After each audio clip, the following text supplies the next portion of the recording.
There we go. Sorry about that. Folks, had a wire that came unplugged a little bit. Now I feel better. Welcome to Bronco Arena this afternoon, everybody, as we get set for Bronco girls hockey as they take on the Detroit Lake Lakers. Tim Reinhofer joining you this afternoon. And if you're saying, is he on the air again? Yeah, that's exactly the way I feel. This is game number 5 this week for K104 and KGHS. And I just told Dwayne, who's our video producer, I said, when we get this game done, it's going to be a good week completed. It's been a good one early in the season, everybody getting things underway. This is game 3 for the Broncos. They're 0-2 on the season, and 2 losses. Obviously, those scores 11-0 to North Shore in the first game a couple weeks and a half ago, and then on Tuesday night, they lost to Hibbing by a score of 14-0. So this team looking for their first goal of the year, and one thing I can say is, and I'm not trying to pick on Detroit Lakes here, but they've given up some goals. So I have hope that the Broncos are going to get here one. I know Detroit Lakes has given up 13, 13, and 9. So that's something that I think the Broncos can look at. And we'll hear from Coach Erin Hall of the Broncos that she's looking for those girls to get that first goal this afternoon here at Bronco Arena. It is their first home game, and so they are hopeful that things are going to go in the right direction here and have a good evening here. Or good afternoon.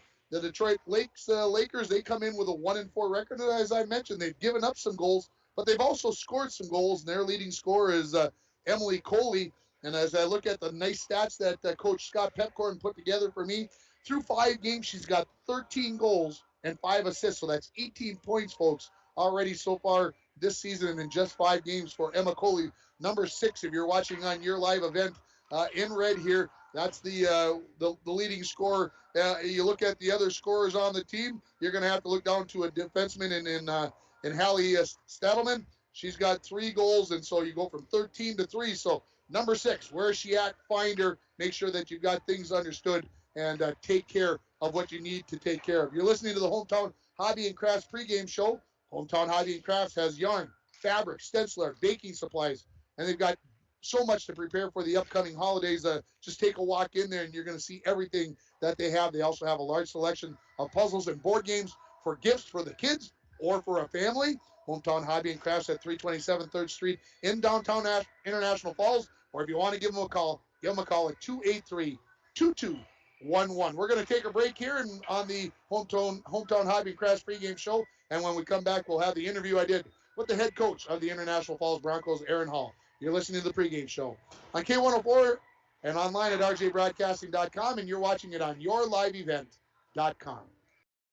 Lake of the Woods Foods of Baudette is proud to be sponsoring Bronco Sports. Lake of the Woods Foods invites everyone to Baudette to check out the new look and added additions to our beautiful store. Caribou Coffee with takeout or drive-up service. Our full-service butcher shop with International Falls' very own Paul Dremel cutting your meats to order. Shell Gas with 91 non-oxy gas for snowmobiles and four-wheelers. It's new, it's exciting. Visit the new and improved Lake of the Woods Foods of Baudette. Check out our Facebook page and weekly ad at lakeofthewoodsfoods.com.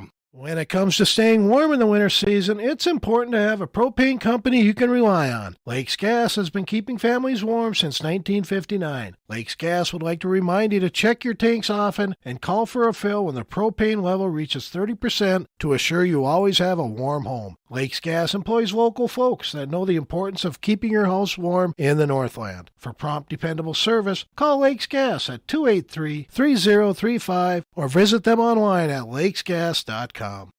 Falls International Airport is an economic engine for our area. Daily commercial flights, along with private aviation, brings visitors from across the country to do business with local firms as well as vacation here. And the airport provides access for local residents to connect to the world as well as a wide variety of job opportunities. The new airport terminal makes travel comfortable, convenient, and many times cost competitive. Falls International Airport, giving you another travel option and strengthening the economic fabric of our community. Welcome back to the pregame show, joined by head coach Erin Hall. Coach, a couple of games under your belt. The scary part about this, last time we talked was 16 days ago, and you guys have only played 1 game since then. Was that a good thing or a bad thing? Well, that was over the Thanksgiving holiday, I guess. A horse apiece. I think it would have been fine if we would have played, and I think it's fine that we didn't. I mean, we've been practicing, hard. They just have so much to learn, so I feel like it was probably pretty beneficial for us to have practice, but now we also have to learn from a actual game, and see if we can put in, what we've done in practice into the game. That's always our biggest challenge, I guess. So what do you think you got into the game on Tuesday night? I know it was a 14-0 loss to Hibbing Chisholm, but what did you feel like the girls got better at from game 1 to game 2? We were really stressing on playing disciplined, especially in our own end. We knew they were going to be good. We knew we were going to chase them, so we were just trying to stick to our zone coverage, and I thought they really made a good effort at doing that. We wanted them to keep the puck to the outside. They really made an effort in doing that, so they did what we asked the best they could. Mara made only 29 saves by what I saw on the stat sheet in the first period. Busy night for her, and do you felt like maybe she wore down a little bit towards the third period? I think so. I think the whole team did. I think, she definitely made some huge saves. I know I heard from people that were in the stands commenting on how great she played, and she's only a 9th grader, and they were really giving her a lot of credit. So I think with the whole team, they wore us down. We got a little bit tired. What do you want to get out of today's game against Detroit Lakes? I just really want a good competitive game. I want to see our improvement, this far along in the season, and I'd like to score a couple goals, and I'd like them to be rewarded for the work that they've put in this far. So yeah, does it come from scoring goals? Is that a good reward, or does it have to be in a W form for them to feel like that the hard work has been worth it? I think they'll know that their hard work has been worth it if we play our best, and I think that scoring goals is obviously I think a big reward for us as a team at this point in the season. So I'd like to see us do that. Coach, appreciate the time. Let's go get him. All right, thanks. Head coach of the International Falls Broncos, that is Aaron Hall, and you'll get shut out your first 2 games. Getting that first goal of the year can be big. Again, I know I said this game 1 of the year when they lost to North Shore. Hey, they scored in 15 games last year. The girls hockey team last year scored 16 goals. 13 of those were scored by Emma Erickson. So just 3 goals coming back to this team, along with 3 assists. So we knew scoring was going to be a challenge for this team, and it's something that, for me at least, I think scoring a couple of goals here in this game, that would go a long way. Makes it easier to come to the rink, easier to practice, easier to do everything that you need to do to become a team. And like I said, getting rewarded with a couple of goals would be awesome here for the Bronco girls. You're listening to the Hometown Hobby and Crafts pregame show here, and don't forget you can text me on who you think's going to score that first goal for the Broncos today, because they are going to score a goal, folks. So make your prediction. Text your selection to 218-324-3053. And while you have your phone out, is it lunchtime? It feels like it's lunchtime to me. Maybe give Domino's a call at 283-3444 or order online to get your favorite pizza, chicken wings, pasta, or a sandwich. The winner receives a $5 gift certificate to Domino's if you guess who scores the first goal of the game for the Broncos. Again, that phone number, 218-324-3053. We'll take another break here on the Hometown Hobby and Crafts pregame show, and when we come back, we'll listen to the interview I did with the head coach of the Detroit Lakers, Scott Pepcorn. You're listening to the pregame show on K104 and RJBroadcasting.com, and you're watching it on YourLiveEvent.com. TrueStar Federal Credit Union opened our doors in 1960, and from that day on, our commitment to the members and community has never wavered. As a member-owned financial cooperative, our mission is to deliver innovative products and provide exceptional experiences, allowing you to reach your financial aspirations. Whether you are looking to open your first savings account, buying your first home, or send your child to college, TrueStar is here to help you take the next step in your financial journey. Federally insured by NCUA.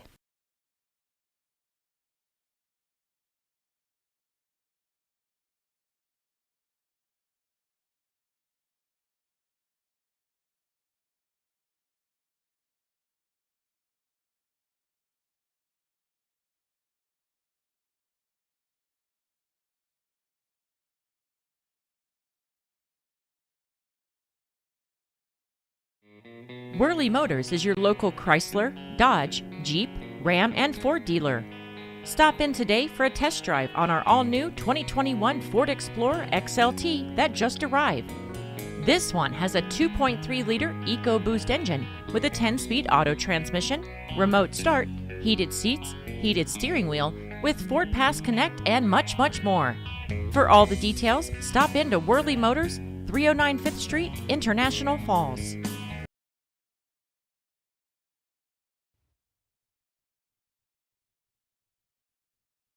Lakers, Scott Pepcorn, coach. 5 games under your belt, 1-4. How's it gone so far? It started off with the new team, and the first 2 games were a little rough, but they did positioning awesome. Then the next 2 games we took a step back, and it was awful. So it was, the game on Thursday was great again. So we took that week before Thursday and worked on a whole bunch of stuff and made sure the kids understand general positioning and creativity, and I hope that's the start of things to come. It looks like to me like you guys can put the puck in the back of the net. From the scores, it looks like you can score some goals, but you're also giving up some. Yeah, we've got 2 goalies that have never played before till this year, and we have one that put on the pads for the first time. When our other one came back out of retirement, she had quit hockey, and she came back to play, and she played once in U12's goalie, and she thought she could do it, and it's helped out a lot to have a goalie. And our scoring is good. We have Emma Coley's lighting up the back of the net, and then it's about time for her to come out of her shell. And it's been awesome. And they've been moving the puck around, and girls are scoring a lot, and we just have to get better at the defensive end. Yeah, well, it seems like usually it's the opposite way with most hockey teams, that they'll play good defense and they don't score as well maybe. What is it about your team that allows them to do the opposite? Probably because I've been harping on the defensive end, and all of a sudden they started scoring, so I had to start working on offensive plays and face-offs and all that to move on, so we can have different options, so they can hopefully score more if they can. You talked about Emma Coley. Who else are the leaders of your team? Our defensemen, Haley Stadelman and Addie Strand, they're 3-year players. Hadley Justison's a senior. She'll center our second line, and Maddie Olson will be her right wing. And it's those top five kids that are all captains. And after that, we have a group of very young kids, 7th and 8th graders. And I've got 4 girls that came off my JV team last year, and they had just started skating 2 years ago. So it's a whole range of talent and experience, and that's also been a challenge at coaching, trying to run a practice and get everybody on the same page. Absolutely. What do you know about the Broncos? Not much. I've been too busy trying to figure out our team, and I just I put this on the schedule, and I enjoy coming up here and talking to you guys. I like coming into this old arena full of history, and good old Bruce Verboyen's up here, and he gets to see him. We get to see him once a year. Yeah, we're kind of hoping for a blizzard so we can stay at his house tonight. Coach, thanks for the time. Best of luck. All right, thanks for having us. Head coach of the Detroit Lake Lakers, Scott Pepcorn. I've never heard anybody wish for a blizzard, but it supposedly is coming, folks. If you haven't heard, Jennifer Wojcicki, as I was listening to the weather last night during our hockey game that we had on, she's predicting 5 to 10 inches of snow starting tonight through tomorrow night. So Detroit Lakes would probably like to get out of here and get back west and see if they can beat that snowstorm before it starts to hit.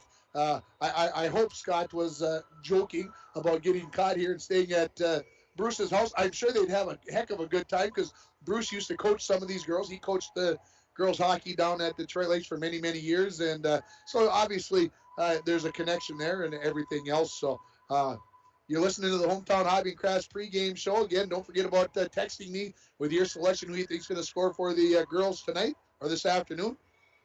And it's time for our Keys to the Game, brought to you by Edward Jones, Eric Strand, and John Winkle. There are keys to the game, and there are keys to making wise financial decisions for your future. Let Eric Strand and John Winkle help you make those choices. Stop in and see them at 445 4th Street in International Falls, or you can call them at 283-6464. Edward Jones is a member SIPC. To me, it all starts from coming out of your own zone for the Broncos in this hockey game. How can they get out of the zone? Are they going to be able to work through to the edge of the board and then find somebody breaking up the middle? How do they get the puck out so that they can get onto the offensive? Obviously, we know that they're talking defense. They're talking about doing the things that they need to do, packing it in front of their freshman goaltender, Mara Pellin. But how do they break out of the zone? How do they create some offense? That is the key for me to see how the girls have progressed from game 1 here to game 3. You might recall when I did game 1 back on November 16th, I think it was, 18th, on a Thursday night there in November.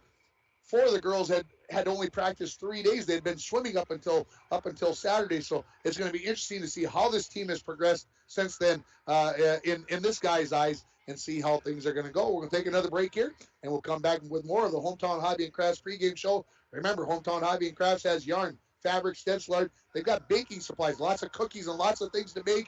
I'm sure they can help you out for the upcoming holidays. They also have a large selection of gift ideas. Hometown Hobby and Crafts is located at 327 3rd Street in downtown International Falls. Let's take that break here on the Girls Hockey pregame show.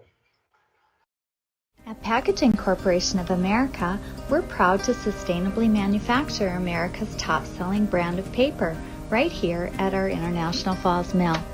PCA is committed to U.S. manufacturing, environmental excellence, and providing great support to the many events that make our community unique, including the International Falls Bass Championship. At Packaging Corporation of America, we make more than paper. We make a difference. Snow falls on an old apartment. Inside, the holiday season is in swing. On the first floor, Cokes are poured and stories shared among friends.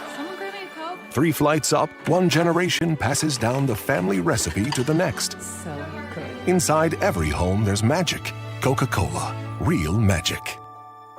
Enjoy the real magic of the season with close friends, family, and refreshing Coca-Cola paired with all your holiday meals. A message from CAPE, Couchiching Area Prevention and Education. The 2021 International Falls Positive Community Norm Student Survey found that most students agree that vaping or using e-cigarettes is never a good thing for anyone in their age range to do, and many students disapprove of their friends vaping or using e-cigarettes. CAPE is working together to empower the communities within Couchiching County to reduce alcohol and other drug use among youth and young adults. Together, we are strong. This ad has been funded by MNDHS BHD. Arena, the teams have come out onto the ice. It's time for your starting lineups.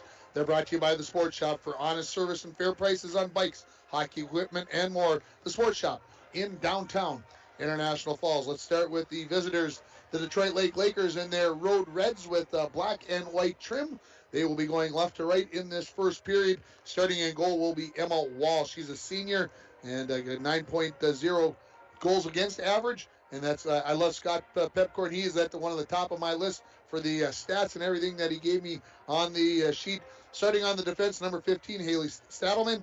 She's a sophomore, got 3 goals, 3 assists. Bryn Erickson will be her partner. She's an 8th grader with a goal and 2 assists. Your starting forward line on the left wing will be Cadence Thorsteinson. She's a freshman. She's a freshman, 2 goals, 4 assists. On the right-hand side will be Rhett Zima.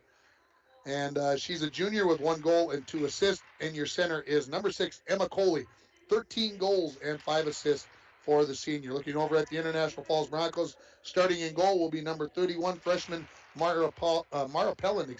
Wow. Number 9, Lola Wade will start on one of the defense. Tirza Caradice, the sophomore, will be the other one. On the forward lines on the left wing, junior Savannah Valentine, number 29 on the left-hand side. On the right-hand side will be Gracie Bowles, the senior number 12, and your starting center will be senior number 6, Kaylee Graves. And those are your starting lineups, brought to you by the Sports Shop in downtown International Falls. Again, the Broncos come into this game 0-2 on the season. The Lakers are 1-4. So looking for a competitive game here. All time for these two teams. The Detroit Lakers lead the series 5-3. They were 3-0 against Michelle McDonald, as she was coached there for 3 years. And last year, the Detroit Lakers won both games. Final scores 7-0 and 5-0. So let's take a final break here for the national anthem, and then when we come back, we'll have the drop of the puck here from Bronco Arena. You've been listening to the Hometown Hobby and Crafts pregame show on K104, RJBroadcasting.com, and you've been watching it on YourLiveEvent.com. It's the Chevy Open Road Sales event right now at Ekman GM of International Falls. Check this out. The new 2021 Chevrolet Silverado 1500 Crew Cab Standard Box 4-wheel drive LT Boss, MSRP $57,500, sale price $54,000. Or this 2021 Chevy Silverado 1500 Crew Cab Short Box 4-wheel drive LT Trail Boss, MSRP $54,705, sale price $51,205. Chevrolet, find new roads. Find out more at EkmanGM.com. Rainy Lake Medical Center is proud to offer local athletes a robust sports medicine program that includes comprehensive rehabilitation for athletic injuries, post-surgical rehab, and return to sports guidance. Rainy Lake Medical Center's advanced concussion management program offers additional protection and peace of mind to athletes and parents. For more information, call Rainy Lake Medical Center Therapy and Wellness Department at 283-5420. Good luck, athletes, on a successful year from Rainy Lake Medical Center. From all of us at Enbridge, thank you. Thank you. Miigwech, and thank you for working on Line 3 replacement. Thank you to everyone who supported this project. Construction is complete on a new and safer pipeline that will deliver the North American energy that we all rely on every day, and is done thanks to the support and hard work of thousands of people. I'm grateful for every single voice of support and every hour of labor put into this project. Thank you. Lake of the Woods Foods of Baudette is proud to be sponsoring Bronco Sports. Lake of the Woods Foods invites everyone to Baudette to check out the new look and added additions to our beautiful store. Caribou Coffee with takeout or drive-up service. Our full-service butcher shop with International Falls' very own Paul Dremel cutting your meats to order. Shell Gas with 91 non-oxy gas for snowmobiles and four-wheelers. It's new, it's exciting. Visit the new and improved Lake of the Woods Foods of Baudette. Check out our Facebook page and weekly ad at lakeofthewoodsfoods.com. When it comes to staying warm in the winter season, it's important to have a propane company you can rely on. Lakes Gas has been keeping families warm since 1959. Lakes Gas would like to remind you to check your tanks often and call for a fill when the propane level reaches 30% to assure you always have a warm home. Lakes Gas employs local folks that know the importance of keeping your house warm in the Northland. For prompt, dependable service, call Lakes Gas at 283-3035 or visit them online at lakesgas.com. Falls International Airport is an economic engine for our area. Daily commercial flights, along with private aviation, brings visitors from across the country to do business with local firms as well as vacation here. And the airport provides access for local residents to connect to the world as well as a wide variety of job opportunities. The new airport terminal makes travel comfortable, convenient, and many times cost competitive. Falls International Airport, giving you another travel option and strengthening the economic fabric of our community.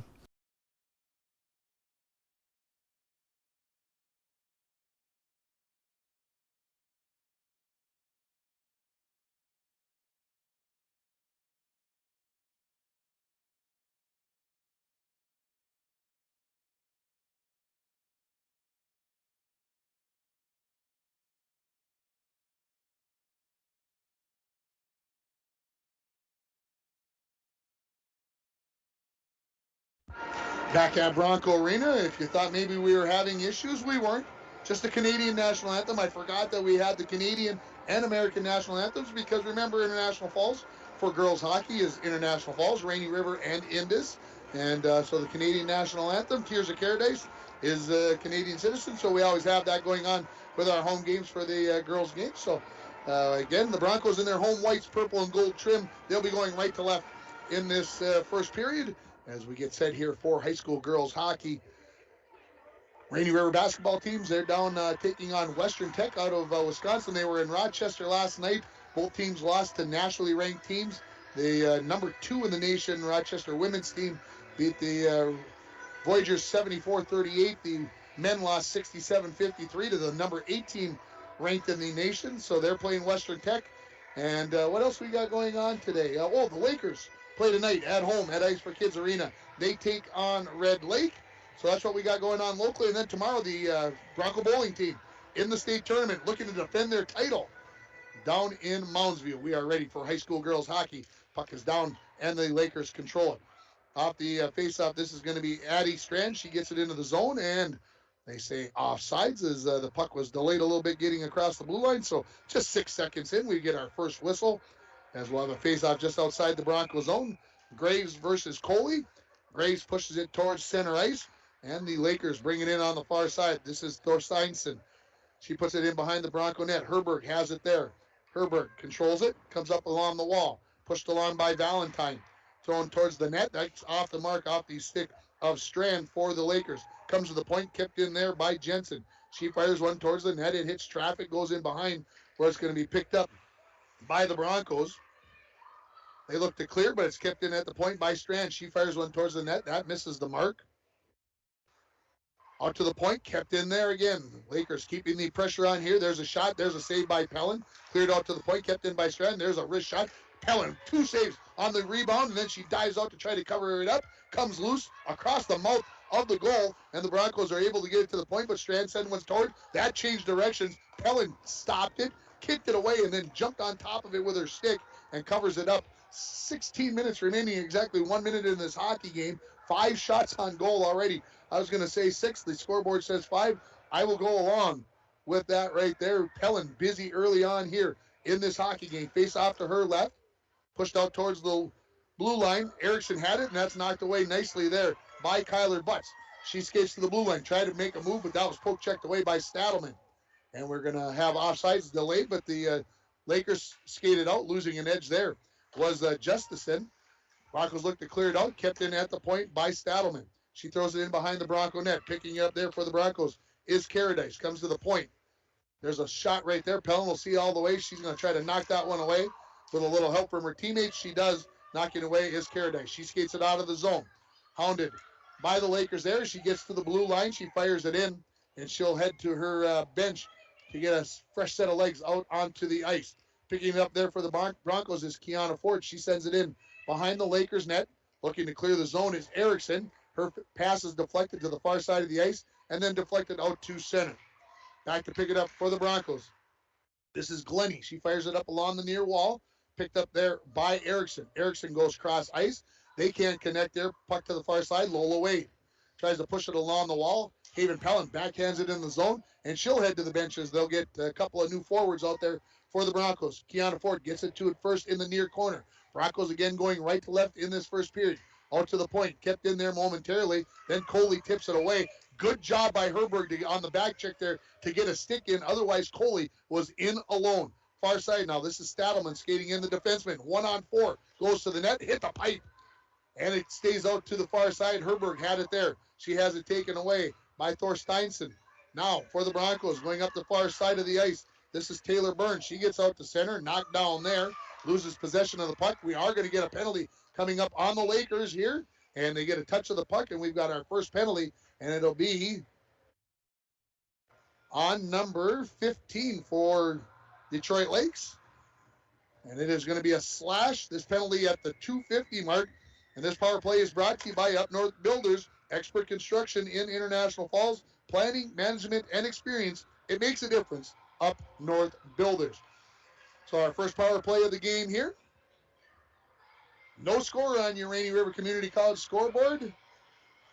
Face off to the left of goaltender Wall. I haven't had a chance to say her name during the game yet.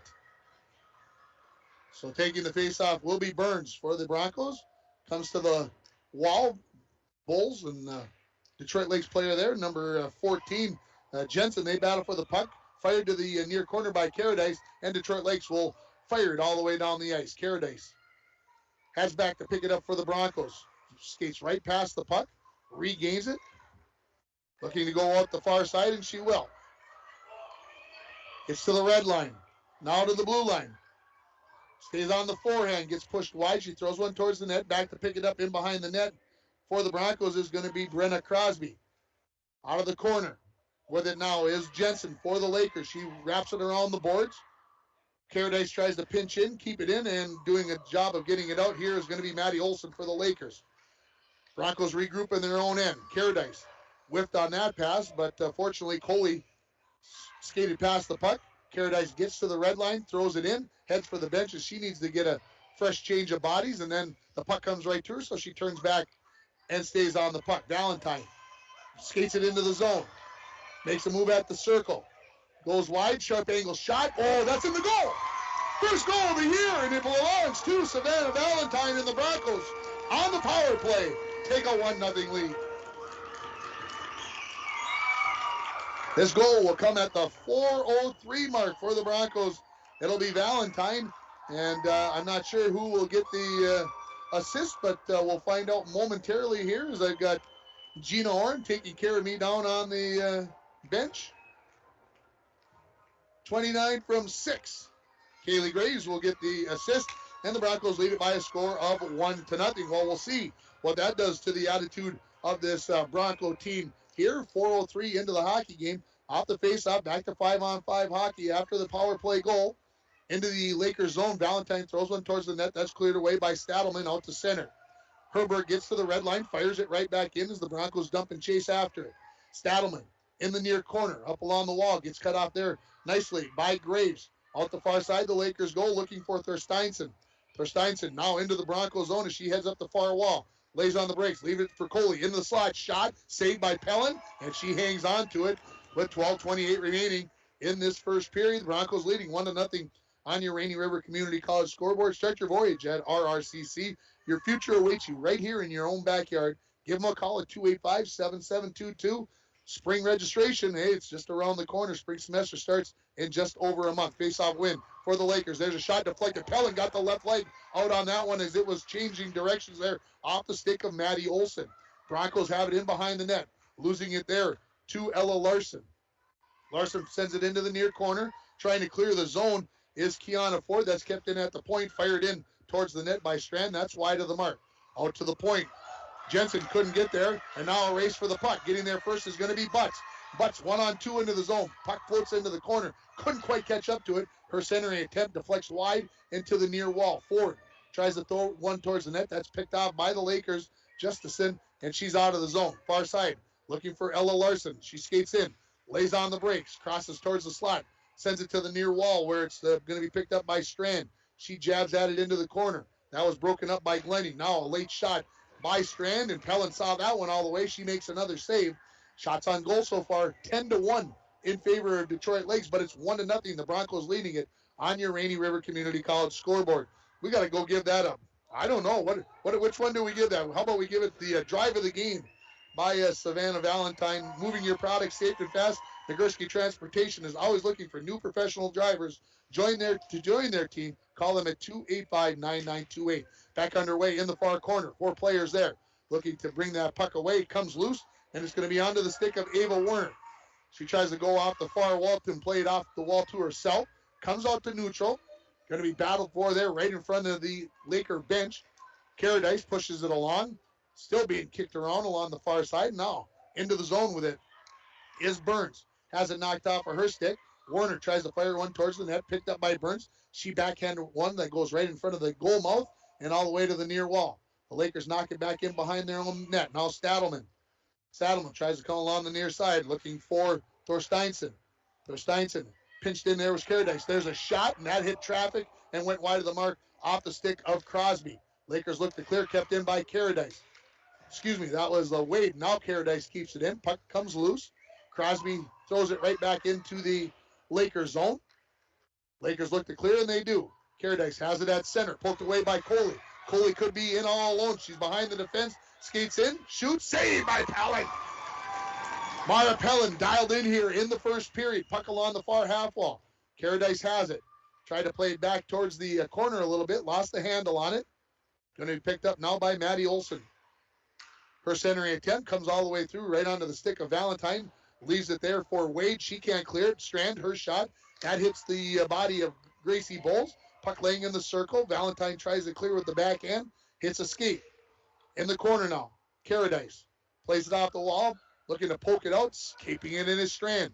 Strand makes the move. Valentine couldn't quite swipe that one out of the zone as it went over her stick. And we're going to have a penalty coming up here on Detroit Lakes. And it is going to be an interference call. So the Broncos going to go on another power play. They scored on the last one. And this interference penalty is going to come at 7:18. And it will be on number 16 for DL. That is Hadley Justison. So the Broncos, their second power play. And this one also is brought to you by Up North Builders. Expert construction in International Falls. Planning, management, and experience. It makes a difference. Up North Builders. Face off to the right of goaltender Emma Wall for the Lakers. Face off going to be controlled by the Lakers. And they're going to skate it out of the zone here with Thorsteinson. She makes a move. Short-handed opportunity here for the Lakers. She skates in. Fires. Pellin. Saw it all the way. Kicks that to the corner. Broncos look to bring it out. This is going to be Butts.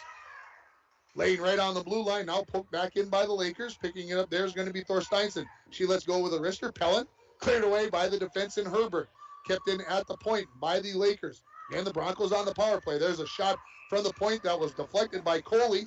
Pellin stuck with it. She covers it up, stops the clock with 9:11 remaining in the first period. 1:30 in the Bronco power play. The Broncos lead it 1-0, despite the fact that they are being outshot 14-1. Face off to the left of Mara Pellin.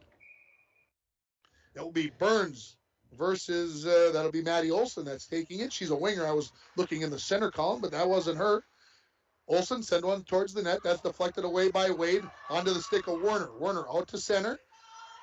Back to pick up the puck is going to be Stadelman for the Lakers. She's got a head of steam behind her own net. She turns a little bit north and south, loses an edge, but fires it out to center while she's laying down on the ice. Puck right on the red line here. Team's jousting for the puck, comes loose right onto the stick of Stadelman. She turns, fires it all the way down, just wide of the goal. Again, Broncos on the Up North Builders power play here. Caradice tries to make a move along the far wall. She's harassed there by Zimma. Broncos look to come cross ice, but that's broken up there by Thorsteinson. And now the Broncos will try to send it back in. Stopped at the blue line. Second opportunity by Wade, gets it into the zone. Right onto the stick of Stadelman. She sends it right down onto Pellin. And back to pick it up is Lola Wade. 30 remaining in the Bronco power play. Haven't had much going here on this one. Wade along the far wall. Looking up there for Burns, but that's out of her reach. Stadelman tried to send it all the way down. That hit Bowles. Puck bouncing in the neutral zone. Bowles pushes it towards the near side. Going to be picked up by Crosby. Crosby fires one towards the goaltender wall. She knocks that down with a glove and dives out to cover it up and stops the clock with 7:51 remaining in the first period. 9 seconds remaining in the Bronco power play. The Broncos lead it 1-0 on your Rainy River Community College scoreboard. Face-off coming to the right of goaltender Emma Wall. The Lakers control the face-off. They send it out to the point. It gets outside of Herberg, and now Coley along the near wall. Skates it into the Bronco zone. Just at the end of the penalty here. Now at full strength are the Lakers. Sent towards the end boards by Jensen. Back to pick it up for the Broncos is Glennie. Glennie tried to go to Valentine. That was broken up by Thorsteinson. She sends one right through the goal mouth area and into the far corner. Playing it off the wall now out to center. Right back in for the, never made it out because otherwise it would have been offsides. Kept in at the point. This is Jensen. To Strand. She turns, fires one that hits the skate of Glennie. Goal. Picking up the rebound there, number 13. That is going to be Cadence Thorsteinson. And the Lakers have tied this game at 1. So saved by Pellender right in front there, and then the goal is going to come here at 9:49, and it'll be number 13, Cadence Thorsteinson, and we'll see who the assist goes to from the point. I believe it was number 14, Jensen, but we'll see what we get for the official scoring as we are back underway, and I'm getting it now, 13 from 19 and 14. Thank you very much, as that works really well as we're back underway. The puck in the Lakers zone. Trying to throw one towards the end boards on the backhand was Caradice. She gets a little help there from a teammate in Butts, and she does get it around to the end boards. Butts keeps it in at the blue line as the Lakers tried to clear, and now coming out of the zone with it is Addie Strand. Head of steam on her backhand down the far side. Turns forehand. Pellin gets the save on the quick wrister that was on the ice. Broncos look to get it out to center. Pellin gets the job done. That skips the stick of Jensen. And now back to pick it up is Jensen. Under 6.5 remaining in the first period. We are tied at 1. Lakers get it out to center. Picked up there by Lola Wade. She spins towards the far wall. She's tied up by Coley. Puck loose. Knocked into the Bronco zone by Ella Larson. Paradise tries to go right back out. And with a little help there from Ava Warner, they get it back into the Lakers zone. Back out to neutral. Coley has it. Coley leaves it out at center. Puck being knocked around, now picked up by Thorsteinson. Thorsteinson sends it in right onto the stick of Caradice, who tries to push it out, but it's pushed right back in by Thorsteinson. Herbert in the near corner. Skates up along the wall. Took a little body action there from Thorsteinson and did it gently enough where there was no penalty. Out to the point, kept in there by Erickson. Bryn Erickson had her pass deflected away by the Broncos. Loose puck right in the near circle and knocked away by the Bronco defense. Thorsteinson puts it in behind the net. Coley's going to pick it up there. She sends it out to the point. Shot by Stradelman. That hit the body of Burns and goes harmlessly to the far wall. Ready to skate it out is Werner. She was looking for Burns, and that just went past her stick, and it is going to be an icing call on the Broncos. 5:16 remaining. In this first period, we're tied at 1 between the Detroit Lake Lakers and the International Falls Broncos in girls hockey. We're happy to have you along here on K104, rjbroadcasting.com. And if you're watching us, you're on yourliveevent.com. We're happy to have you along in any capacity. Face-off comes to the right of Mara Pellin. Controlled by the Lakers. Comes out to the point to Strand. Strand. Wrister, that hit a stick of a Bronco, goes into the corner. They battle along the end wall. Picking it up there is going to be Maddie Olson. Puck comes out in the front. Where's it at? Pellin, that's right by her. Oh! Glennie got a stick in there to keep that one out from going into the back of the net. And now Valentine, the goal scorer for the Broncos, heads out the neutral by herself. She has the puck dislodged from Jensen. And no penalty coming up here, and the fans unhappy as still down on the ice as Bulls now making a move into the zone here for the Lakers is Justinson. Her shot, Pellin from left to right comes up with the big save and hangs on to it with 4:37 remaining in this first period. Tied at 1 on your Rainy River Community College scoreboard. We're going to give that the save of the game right there, and it's brought to you by Northern Lumber. Free estimates, delivery to your worksite, and paint matching. Northern Lumber, everything to build anything. Located on Highway 53 at 307th Street in International Falls. Referee telling Coley to put her mouth guard in. I don't think she really wanted to do that, but she did it.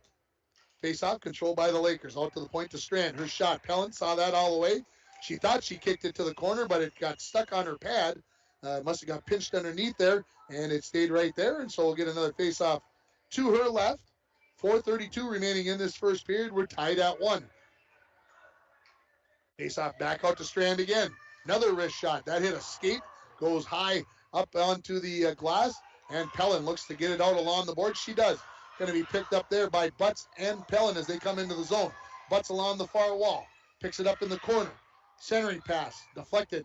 And it comes onto the stick of Coley. She's ready to skate it out with a head of steam into the neutral zone. Knocked off of her stick nicely there by Caradice.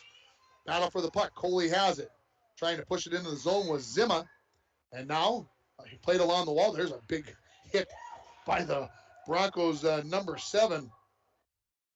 And I've got to find my number 7, Kiana Ford, excuse me. And now the Lakers look to clear it out of the zone. Caradice couldn't quite keep it in. She backhands it in the zone. The Broncos need to get touched up here, and the Lakers will erase that need as they send it out to center.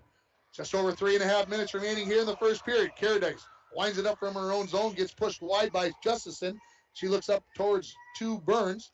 They couldn't connect. Now Stadelman has it for the Lakers. Stadelman overskated that momentarily. Crosby flips one towards the net. Wall. Oh, it hit off of her glove and lands on top of the goal. Another 3 or 4 inches down, and that's into the back of the net, and the Broncos could have had a 2-1 lead.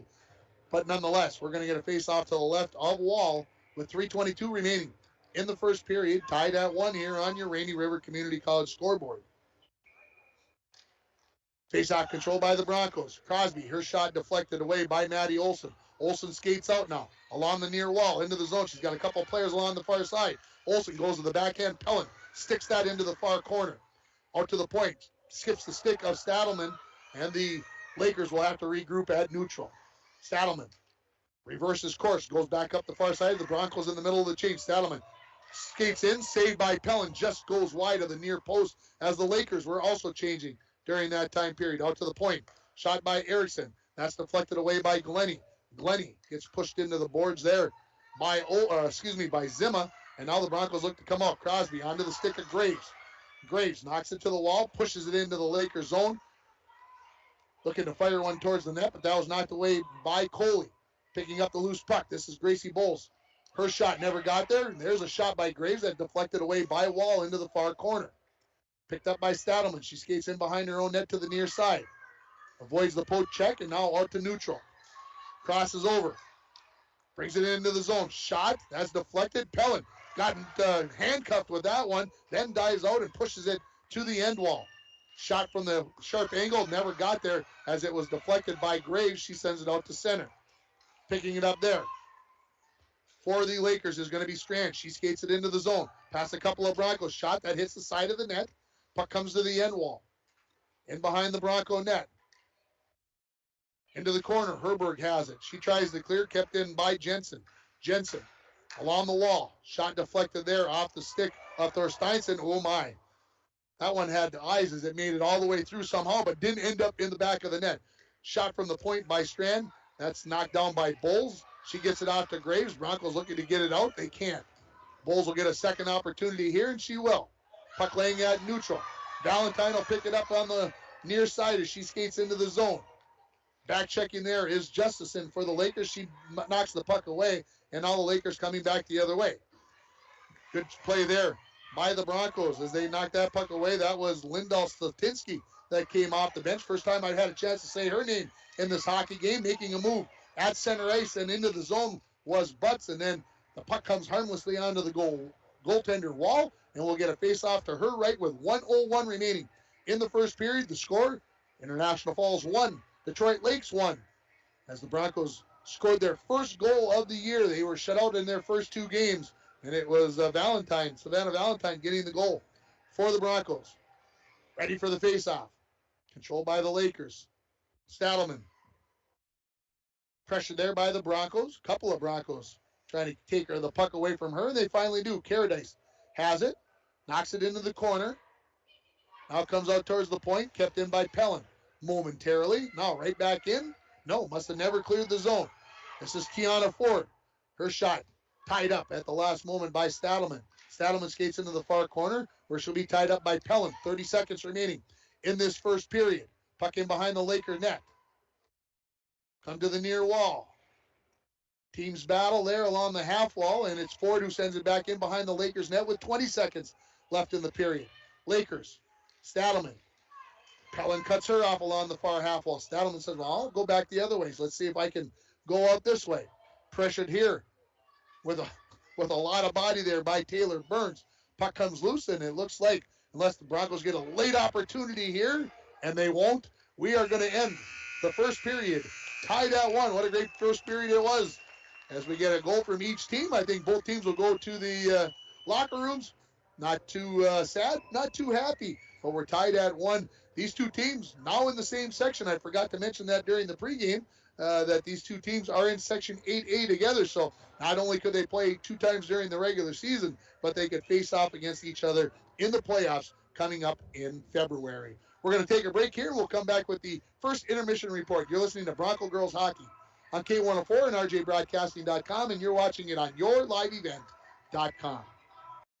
It's the Chevy Open Road Sales event right now at Ekman GM of International Falls. Check this out. The new 2021 Chevrolet Silverado 1500 Crew Cab, Standard Box 4-Wheel Drive LT Boss, MSRP $57,500, sale price $54,000. Or this 2021 Chevy Silverado 1500 Crew Cab, Short Box 4-Wheel Drive LT Trail Boss, MSRP $54,705, sale price $51,205. Chevrolet, find new roads. Find out more at EkmanGM.com. Rainy Lake Medical Center is proud to offer local athletes a robust sports medicine program that includes comprehensive rehabilitation for athletic injuries, post-surgical rehab, and return to sports guidance. Rainy Lake Medical Center's Advanced Concussion Management Program offers additional protection and peace of mind to athletes and parents. For more information, call Rainy Lake Medical Center Therapy and Wellness Department at 283-5420. Good luck, athletes, on a successful year from Rainy Lake Medical Center. From all of us at Enbridge, thank you. Thank you. Miigwech, and thank you for working on Line 3 replacement. Thank you to everyone who supported this project. Construction is complete on a new and safer pipeline that will deliver the North American energy that we all rely on every day, and is done thanks to the support and hard work of thousands of people. I'm grateful for every single voice of support and every hour of labor put into this project. Thank you. A message from CAPE, Couchiching Area Prevention and Education. The 2021 International Falls Positive Community Norm Student Survey found that most students agree that vaping or using e-cigarettes is never a good thing for anyone in their age range to do, and many students disapprove of their friends vaping or using e-cigarettes. CAPE is working together to empower the communities within Concussion County to reduce alcohol and other drug use among youth and young adults. Together, we are strong. This ad has been funded by MNDHS BHD. Lake of the Woods Foods of Baudette is proud to be sponsoring Bronco Sports. Lake of the Woods Foods invites everyone to Baudette to check out the new look and added additions to our beautiful store. Caribou Coffee with takeout or drive-up service. Our full-service butcher shop with International Falls' very own Paul Dremel cutting your meats to order. Shell Gas with 91 non-oxy gas for snowmobiles and four-wheelers. It's new, it's exciting. Visit the new and improved Lake of the Woods Foods of Baudette. Check out our Facebook page and weekly ad at lakeofthewoodsfoods.com. The power play goal for the Broncos, and then scoring at the 9:49 mark for Detroit Lakes. That was Cadence Thorsteinson. She gets the assist from number 19, Addie Strand, and number 14, Jalen Jensen. That's where we sit, tied at 1. 22 shots on goal for the Lakers in that first period, so 21 saves for Mara Pellin, the Bronco goaltender. 6 shots on goal for the Broncos, 5 saves for the Laker goaltender Emma Wall. And again, we're tied at 1 after the first period between these two combatants in Section 8A now. Again, all time the Lakers leading this. They played 8 times. 5-3 are the Lakers against the Broncos in this series. And so these two teams getting to know each other, and I didn't know what to expect exactly, folks. I got to be honest with you. Like I told you during the pregame, I know that the Lakers could score goals. I know that they've been giving up a lot of goals. Right now it's 1-1. Of course, the Broncos have been giving up lots of goals and not scoring very many as they get their first goal. But what I noticed about the Broncos, and I don't know where or how, but Emma Coley, who had 13 goals and 5 assists in the first 5 games, she's been kept under wraps. And right now it looks like she's just a step away from getting things figured out and opening things up. That concerns me for the Broncos, but hey, it's 1-1 after 17 minutes. Let's take another break. We'll come back with more from the Bronco Arena here as you are listening to the Green Larson Mortuary in between periods report.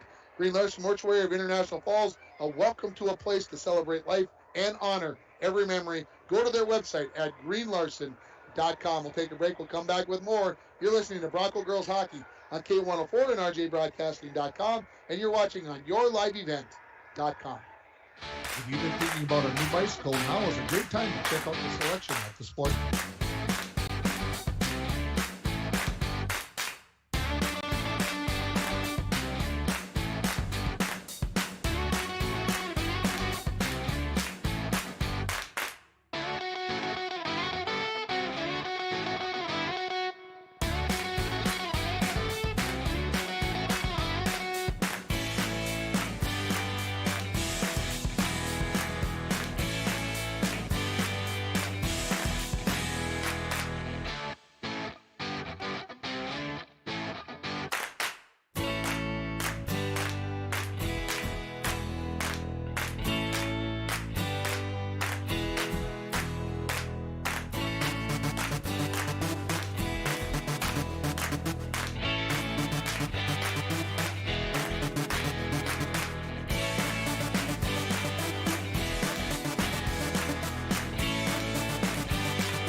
Back at Bronco Arena here, score 1-1. That we are tied with the Bronco girls taking on the Detroit Lakers. It's been a busy week here. We had 2 girls basketball games. We had 2 boys hockey games, and we have this girls hockey game here today. Next week, let's get the schedule set for you in case you're thinking looking forward. On Tuesday, we're going to have Bronco boys basketball from the Falls High Gym as they open up their season against the Chisholm Blue Streaks. We'll get things started right around 7 o'clock from the Falls High Gym. On Thursday, we're going to have a doubleheader. Little Fork Big Falls girls and boys basketball teams, they are going to be taking on the LaPorte Wildcats. So the girls game set to start at 5:45. We'll start with a pregame around 5:30. We'll take a short break in between the 2 games, and then we'll have both games, the girls and the boys games on. And then Friday night, my first trip ever to Ely to do a basketball game as the Bronco girls, who are 2-0 on the season, they will be taking on the Ely Timberwolves on Friday night. So that's our week coming up on K104 and rjbroadcasting.com. 3 of those games will be on your live event, though, 1 on Tuesday and both games on Thursday. Little interesting thing with the Bronco girls basketball team last night. They were trailing 25-13 at halftime at Greenway. When I saw that score, I'll say I was stunned, folks. I was shocked that the Broncos, who scored 58 against Evelyn the other night, looked like their offense was in mid-season form, only had 13 at the half. They broke through, 41 points in the second half. They win by a final score of 54-43 over the Greenway Raiders to move to 2-0 on the season. And the boys hockey team last night, they were taking on Lake of the Woods. They played right here at Bronco Arena. The Broncos led 3-1 after 2 periods. Goals by Schultz, Kostyuk, and can't remember. How can that possibly be this morning? Somebody's sitting at home listening to their radio yelling at me on who the third goal was by. It'll come to me in a moment, but the Broncos led 3-1. Unfortunately, they gave up 3 goals in the third period, and they lose the Lake of the Woods by a score of 4-3. They are now 0-2 on the season, and they'll be back here on Friday night as they will be taking on Williston, North Dakota in a pair of games. The first game on Friday night at 7 o'clock. The game on Saturday gets started at 1 o'clock. And don't forget, next Saturday, the Bronco boys game is at 1. That's going to be followed by a 4 o'clock game with the Bronco girls taking on Crookston. Now, one final thought before I take my final break here. Looking ahead, Detroit Lakes, Crookston. They got my brain thinking about that. In January, I'm going to take a trip out west. The Bronco girls play at Detroit Lakes on a Friday night and Crookston on a Saturday. And I'll be out there to bring you both games, as I'll take a little weekend trip out to western Minnesota to bring you some girls hockey. And again, that could be a preview of a game that the Broncos could be playing in the playoffs, as both of those teams are in Section 8A. Let's take a final break here as the Zamboni has just about completed its appointed rounds in between periods. We'll come back with the second period. You've been listening to the In Between Periods Report, brought to you by Green Larson Mortuary of International Falls. Welcome to a place to celebrate life and honor every memory. Go to their website at greenlarson.com. We're tied at 1. We'll come back with the second period. You're listening to Bronco Girls Hockey on K104, rjbroadcasting.com, and you are watching it on yourliveevent.com.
at the Bronco Arena in between periods, and scores tied at 1 between the Broncos and the Detroit Lakers in girls hockey. And thinking about the Bronco girls hockey team, they are having a game. I failed to take care of business here. The girls hockey team is going to be taking on Crookston next Saturday. I mentioned that at 4 o'clock. And just looking through my schedule, that is their next game. And then our next broadcast for girls hockey will be on the 14th of December, as the Bronco girls will be taking on North Shore. That game scheduled for 7 o'clock. And then, interestingly enough, and I'm not sure how this all happened, but the Bronco girls are heading for Benson, Minnesota over the holidays. They've got a 2-game tournament down there. Morris Benson area is hosting the tournament. So the Bronco girls will be down there, and they're like, Tim, are you heading to Benson to do the games? No, the management said no to that. I think I might have been okay with that. I tried every team that was in the tournament to see if they were going to go cover the tournament. They all said they were not. So we won't be doing any live games from there, but hopefully we'll be able to get some reports from down there and get coverage of that tournament as the season progresses on. I know the girls are short a few games on their schedule. They can play up to 25, and I know they don't have a full slate of games, but I'm sure they're looking for teams that might want to be playing an extra game, who have openings in their schedule. And of course, as the season rolls along here, we'll see possibly more and more of that. We're going to have maybe a possible delay here, as we had a little Zamboni trouble during the resurfacing here. As how do I say this, Dwayne? The Zamboni got stuck, for lack of a better term. The wheels were spinning, but it wasn't going anywhere. And Rob Fish looks like he's walked down there, and he's kind of said, I think we can live with it. Maybe. That looks kind of like what's on his face.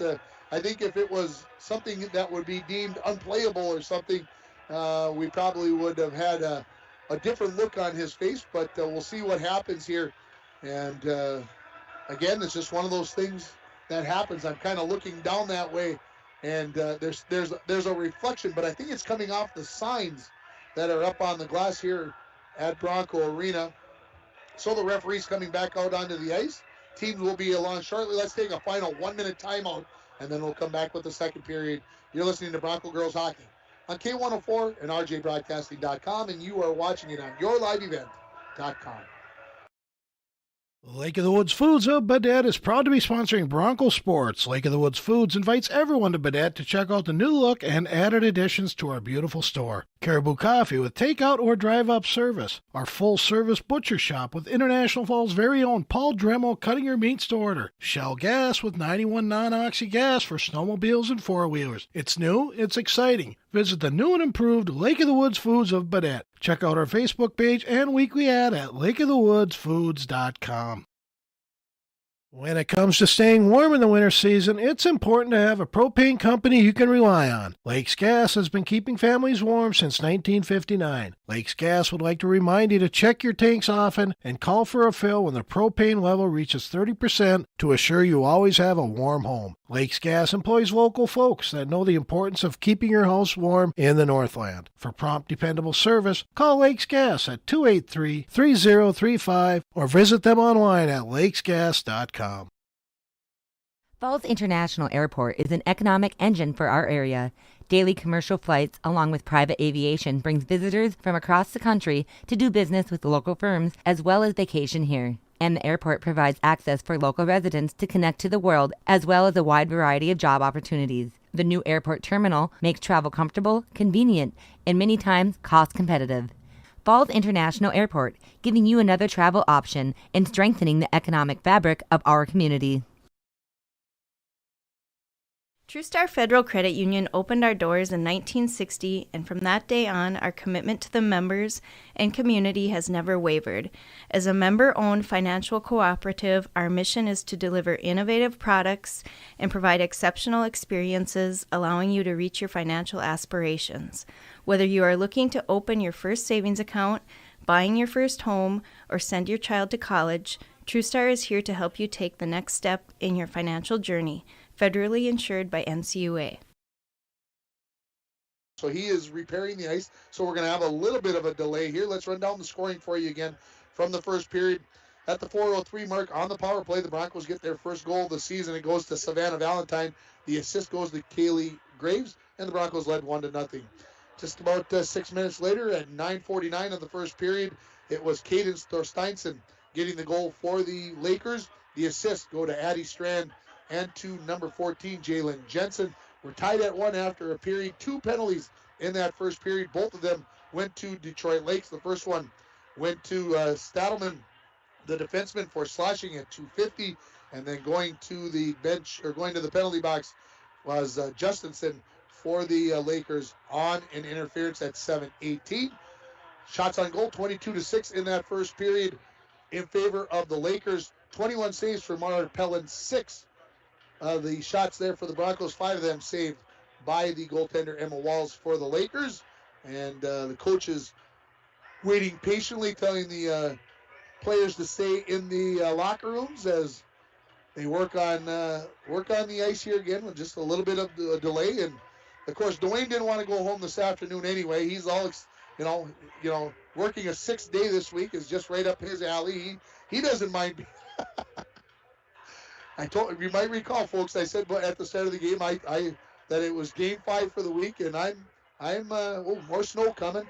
I was ready for the week to come to a close, and I still am, but we'll keep bearing with. More snow coming out. Let's take another time out here. I'm not sure how long this is going to take, folks, but stick with us here. 1-1 after a period here from Bronco Arena. You're listening to Bronco Girls Hockey on K104 and RJBroadcasting.com, and you're watching it on yourliveevent.com. Worley Motors is your local Chrysler, Dodge, Jeep, Ram, and Ford dealer. Stop in today for a test drive on our all-new 2021 Ford Explorer XLT that just arrived. This one has a 2.3-liter EcoBoost engine with a 10-speed auto transmission, remote start, heated seats, heated steering wheel, with Ford Pass Connect, and much, much more. For all the details, stop in to Worley Motors, 309 5th Street, International Falls.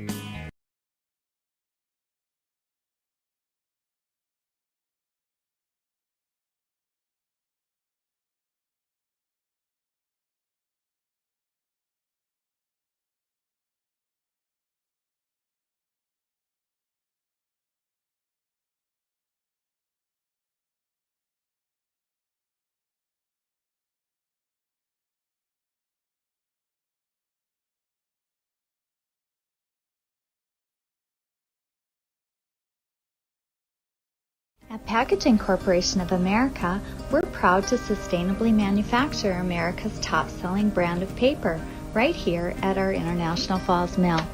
PCA is committed to U.S. manufacturing, environmental excellence, and providing great support to the many events that make our community unique, including the International Falls Bass Championship. At Packaging Corporation of America, we make more than paper. We make a difference.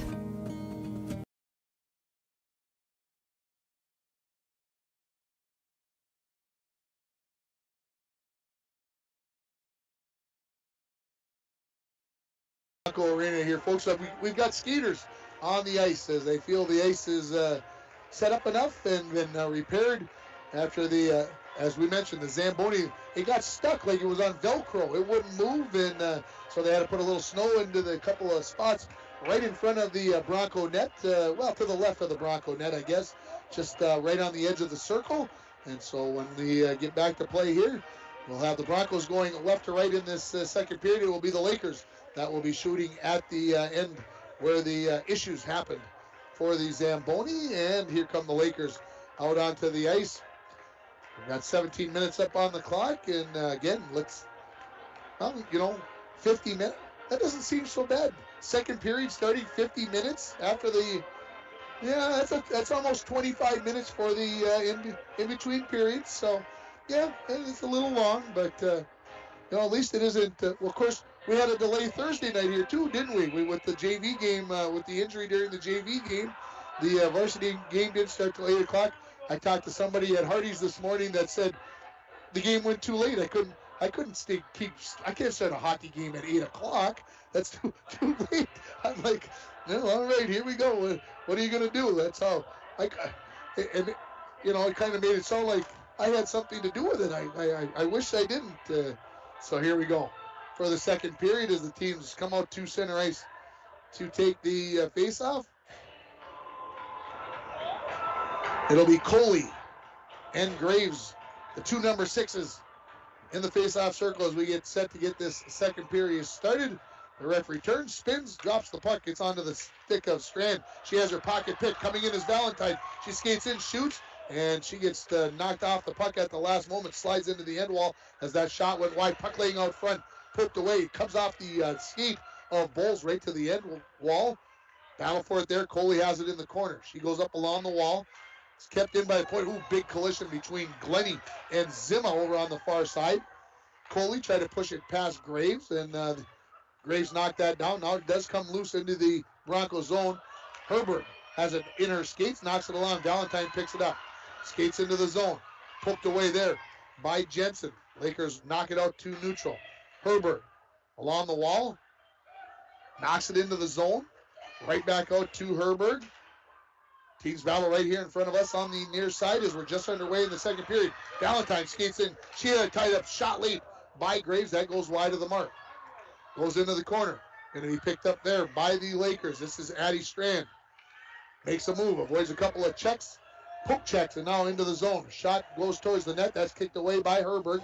Comes loose to the near side to Thorsteinson. She throws ones towards Pellin, and Pellin says, you know what? We'll cover that up. We're a minute 15 in. Let's get fresh bodies out onto the ice for both teams.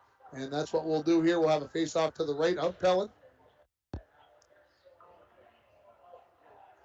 Don't forget to listen on, between about 8:15 and 8:20 on the morning show. Face-off there. Ooh, there's a save by Pellin on a quick shot by Maddie Olson. Looking for the person of the day, Monday through Friday. Don't want to miss it. Your chance to win a $20 gift certificate thanks to Border Bank. Broncos have it. This is Butch. She's skating up the far side. She gets it to the red line, throws it off the wall, and she'll chase after it. Her and Stradelman will race after the puck along the end wall. Getting there first was Kiana Ford. She's knocked to the ice on a little bump there by one of the Laker players. Nothing nasty there, just trying to go after the puck, and the Lakers look to skate it out of their own zone.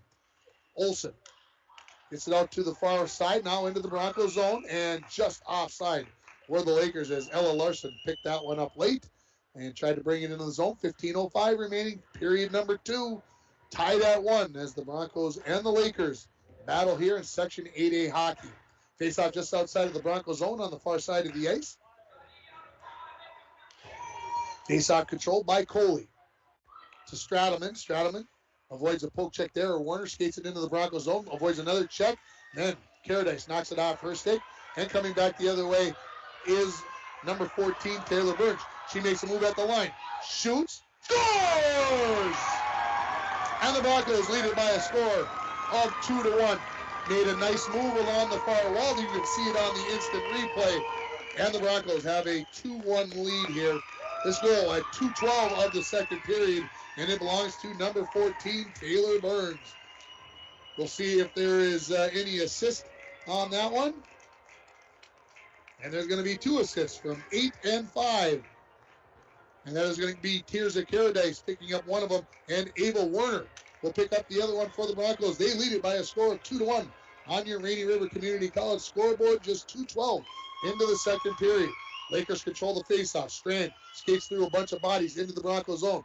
Her shot deflected by Glennie to the end wall. Puck laying loose there. Graves knocks it along. Going to be picked up by Valentine. Valentine up the far side, looking to make the same move that Burnsy just made. She throws one towards the net. That's deflected away. Picked up by Strand. She lost the handle on the puck. Regroups. Throws it up along the far wall looking for Maddie Olson. Olson out to center. Tried to play it off the wall to herself. Glennie knocks it back towards the Lakers zone. Back out to center. Deflects into the Broncos zone. Glennie battles there and wins that battle for the puck. Leaves it out for Graves. Graves. And just offside as Valentine was just off. So there's your scoring as Ava Werner gets the second assist. The first one goes to Tirza Caradice on that goal by Taylor Burns. Face off just outside of the Lakers zone right here on the near side of the ice. Referee makes sure everybody's set. Now we're underway. Puck one back by the Broncos. Caradice skates over, pushes it towards the Lakers zone. Picked up by Erickson. She goes cross ice to Stradelman. Stradelman up to Coley. Coley into the zone. Looks to move on her backhand. Comes right onto the stick of Thorsteinson, but Pellin makes another save. Centering pass. That goes right through the slot area to the far wall where it's picked up by Stradelman. She throws one towards the net. Being deflected around. And the Broncos send it towards the far wall. Getting there first and pushing it along the wall there. Where the Broncos was forward. Shot from the point by Stradelman. That's bladed to the end wall by the goaltender Pellin. In the corner. They battle for it. Comes loose forward. Tries to clear. Kept in by Stradelman. Her shot deflects. Goes wide of the near post. Comes to the near half wall. Thorsteinson out to the point. Erickson fires it around the boards into the far corner where we picked up by Caradice for the Broncos. Caradice tries to go up the wall a couple of times. That's deflected away both times and now out to the point. And the referee says that made it outside the blue line. And we'll have offsides on the Detroit Lakers. 13:04 remaining here in the second period. Shots on goal, 26-7 in favor of the Lakers. If you think about it, the Broncos scored on their first shot of the first period. They score on their first shot of the second period. They lead it 2-1 on your Rainy River Community College scoreboard. The Lakers fire it in off the faceoff. Puck laying along the near side. Out to the point to Jensen. She goes far side looking for Strand. That's knocked away. Broncos have a possible 2-on-0. Coming in is Burch. She shoots. Saved by Wall. Rebound. Hit the side of the goal. Behind the net. Burnsy throws it into the far side. Good opportunity for the Broncos. Got the fans to my right up onto their feet in a hurry. Here come the Lakers back the other way. Into the zone. Laying on the brakes was Justison. Her pass towards the goal is deflected away by the Broncos, and they knock it out to neutral. Skating back to pick it up, Jensen in a race with Warner. Jensen wins it by a stride. Plays it up along the wall. Kept in at the blue line by Herberg, and no. Referee says it came just outside of the blue line. I'm going to have to believe him because it was behind the boards on my angle, and we'll have a face-off just outside of the Lakers zone on the near side. 12:17 remaining. Period number 2, the Bronco girls leading the Detroit Lakers by a score of 2-1. Face-off controlled by the Broncos. Caradice skates it into the zone, goes to the far side. Tried to take a shot, but she was tied up by Stradelman, and Stradelman picks up the loose puck. She skates in behind her own net, now comes out along the near wall. Gets to the red line, thought about dumping it. Now she says, I'm going to try to break through. Leaves it for Coley, saved by Pellin. Rebound goes behind the net. Pushed there by the Lakers into the corner. Now the Broncos look to clear. Keeping in at the point there was Olsen. She throws one towards the net. That comes to the near wall. Picked up there by Caradice. She backhands one out to neutral. Lakers send it right back in. They'll touch up. Well, Wade has it. Wade goes off the wall out. And this will be an icy call if it has enough inertia, and it does. And we get a whistle with 11:32 remaining. We're going to go back, and we are going to give the play of the game to Taylor Burns on that goal. For all your electrical needs, both commercial and residential, stop at Canner Electric at 500 4th Street in International Falls, or give them a call at 283-8319. Canner Electric, your sponsor for the play of the game, and it belongs to Taylor Burns on that last rush. Here's a shot off the faceoff by Olsen for the Lakers. That goes high up over the crossbar. She picks up the puck along the near half wall. Broncos try to get it out, but it's kept in nicely there by Jensen. Puts one towards the net. Puck's going to go loose to the far side strand. Flicks one towards the net. Pellin just flags that into the near corner. Playing with a lot of confidence right now is Mara Pellin. Herberg has it. Trying to clear. She hit a skate of her teammate Pellin. Comes all the way to the end wall where Butts has it. Butts tries to clear. Kept in. Jensen sends a little wrister towards the net. That hits traffic. Kick towards the near wall where Pellin has it. She gets it out of the zone as it came off the skate of Jensen. Now Pellin picks up the loose puck. Try to knock it to the wall. Into the zone with it is Coley. She gets pushed wide and maybe a little frustrated there as two Broncos kept her away from that puck. Out to neutral. Glennie sends it all the way down. Take the icing call here. Good choice by Glennie there. Kylin saying we need to get a change, and the Broncos and the Lakers will do that. 10:36 remaining in the second period. The score, International Falls 2, the Detroit Lakers 1. Faceoff coming to the right of Pellin. Faceoff controlled by the Broncos, pushed into the corner now. Thorsteinson takes the puck away there, goes into the far corner. Centering pass, that goes in behind the net. Picked up by Coley. Coley skates into the corner. Come out to the point. Stradelman, her shot deflects and going to be picked up by Lindahl Slatinsky. She skates it out of the zone. Nice pass right up onto the stick of Burch. Burch tied up at the last moment, knocked off of her stick, and now here comes Coley back the other way. 3 Broncos converge around here. Slatinsky knocks that away, and now back in the Lakers zone. This is Stradelman up along the near wall. Gets past 1 Bronco, now into the zone. Flagged away there by Caradice to the far wall. Stradelman puts it in behind the Bronco net. Lindahl Slatinsky had it there momentarily, now knocked away by the Lakers. Goes back in behind the Bronco net. Thorsteinson, takes the puck away from Lindahl Slatinsky out to the point. Shot from there. Makes it past the goal off the stick of Stradelman. Comes to the near half wall. Picking it up is Coley. She makes a move, skates in, all alone, hit the post. Pellin trying to jump out on there. Slatinsky cleared that one away, comes out to the point. Kicked away there by Bowles. It comes into the near half wall where it's going to be Erickson. Her centering pass broken up by Lindahl Slatinsky. Now Coley has it again. Sharp angle shot. Pellin flags that one away with her own stick. And now the Broncos ready to skate it out with Crosby and Burns. Burns pokes it towards the Lakers zone. And Burns will get there first. She's tied up along with Erickson. They play it in the corner. Burns says, I'm out of gas. I'm heading for the bench. Bowles puts it in behind the Laker net where Stradelman picks it up for DL. Out the far side, Olsen. Back to Stradelman. Stradelman's going to skate into the zone. Tries to split through the Bronco defense, and nicely done by Lola Wade stepping in front of her. And there's a little bit of a check, and some of the fans looking for a penalty there. I mean, could have gone either way. I'm okay with either call on that one. Broncos ready to bring it out. Here's Valentine. She scored in this game earlier coming down the left-hand side. Tries to get past Strand all the way into the corner. Centering, looking for Graves, and it's knocked away. Graves hits it to the end wall. Battle for there. Going to be picked up and skated out by Justison. 3-on-3. The Lakers come back the other way.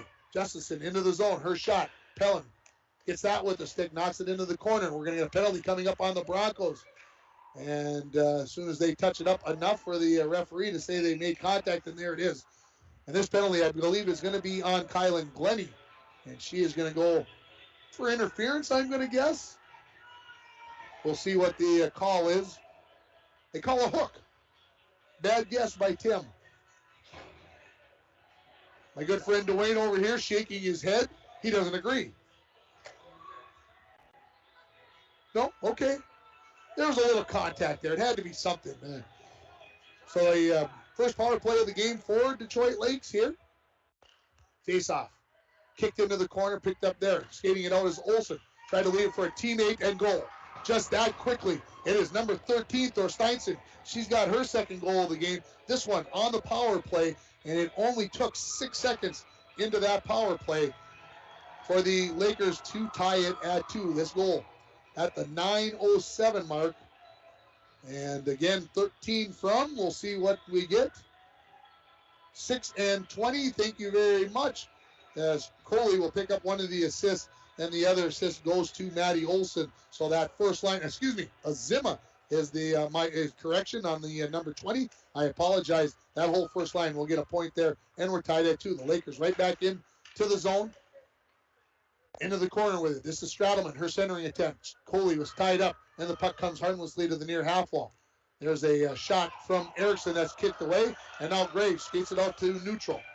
Along the near wall, tied up there by Stradelman as they skate into the Lakers zone with it. Coley on the back check, comes up with it, sends it into the far corner looking for Zima. Zima tried to clear the zone. She was tied up by Bowles, and now here come the Lakers, 2-on-2. Thorsteinson and Coley. On that first line comes in. Thorsteinson shot, Pellin the save. Puck comes to the end wall.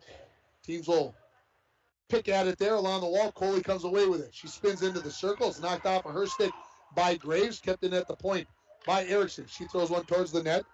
Knocked into the corner off the stick of the goaltender, Pellin. Broncos ready to skate it out. They do. Here comes Caradice along the far wall on the left-hand side. Quick wrist shot there. That's knocked into the corner by the goaltender, Wall. Back to pick it up, Strand. Somebody screaming for her, and that is Maddie Olsen. Good back check by Herberg to knock that puck away. And Lola Wade has it in the corner along the near wall. Butts has it as she skates out of her own zone. Knocks it into the Lakers zone. Going to be picked up there by Justison. Justison turns in her own end. Knocked away by Pellin. Out towards the point. Herbert flicks one towards the net. It's wide of the mark.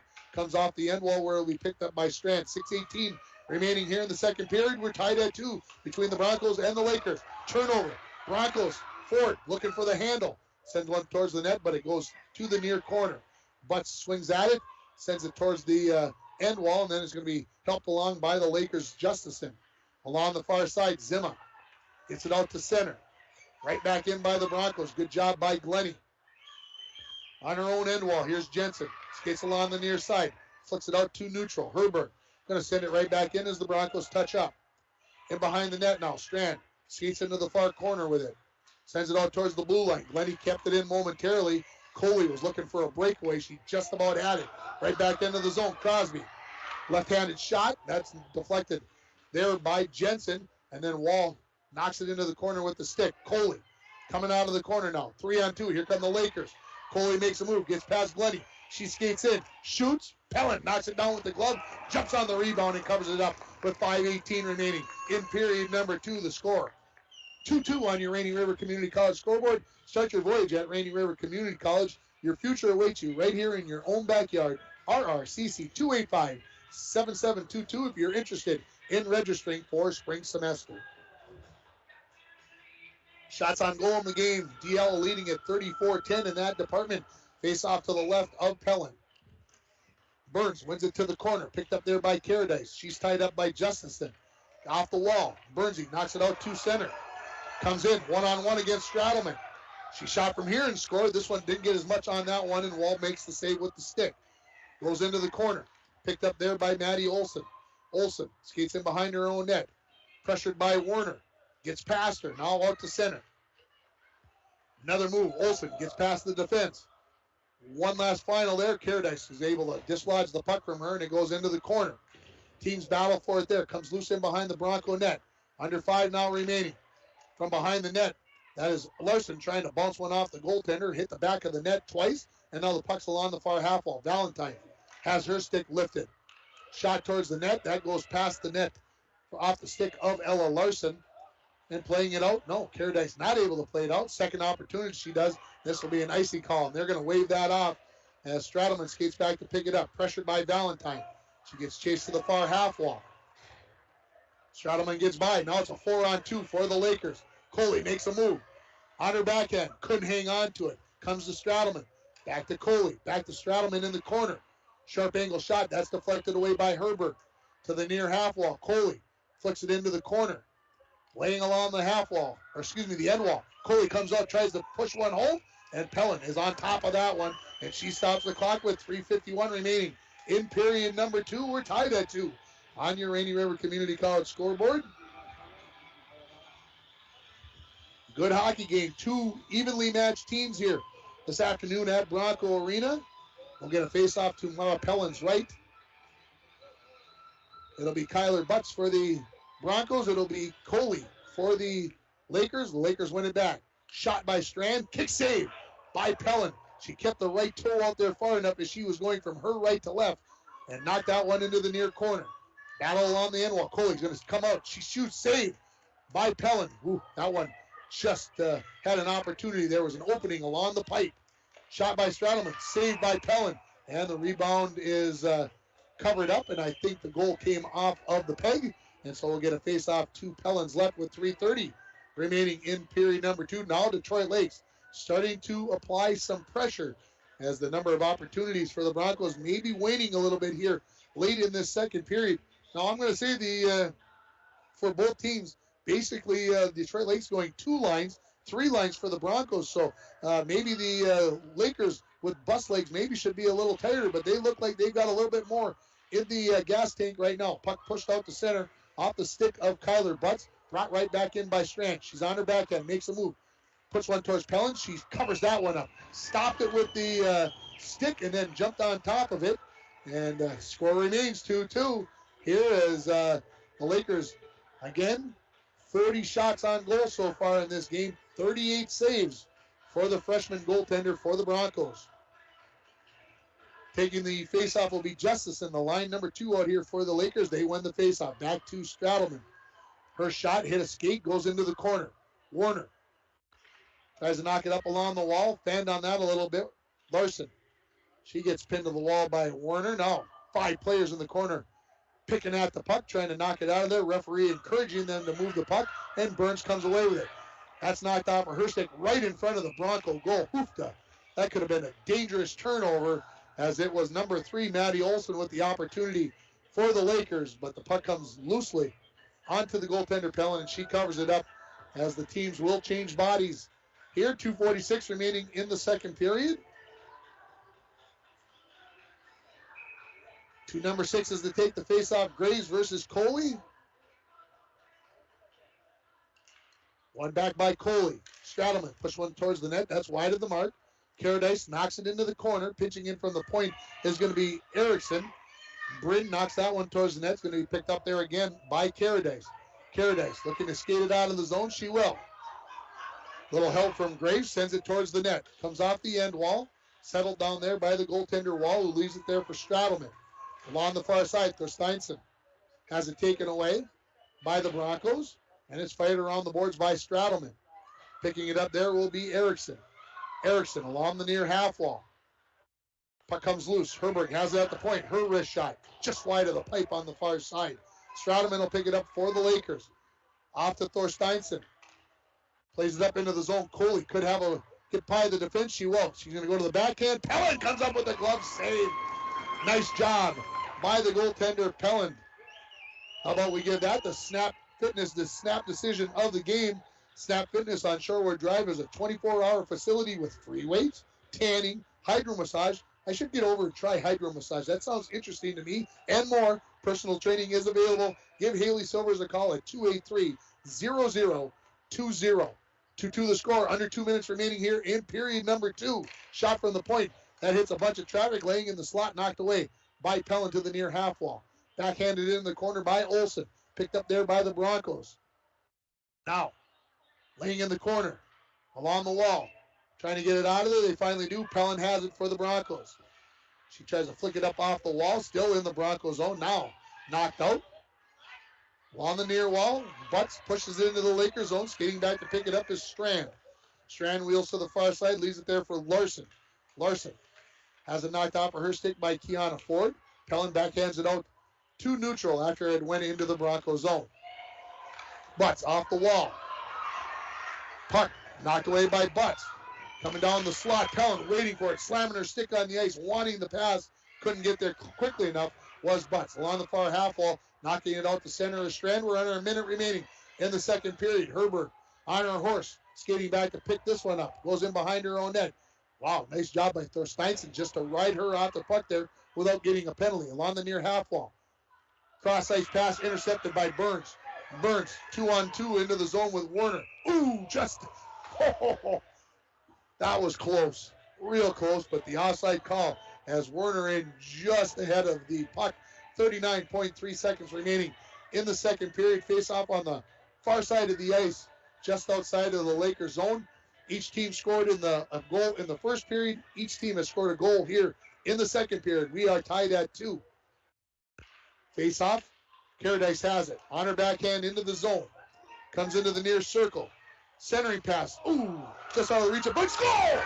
That is Brenna Crosby as it came through on a possible tip.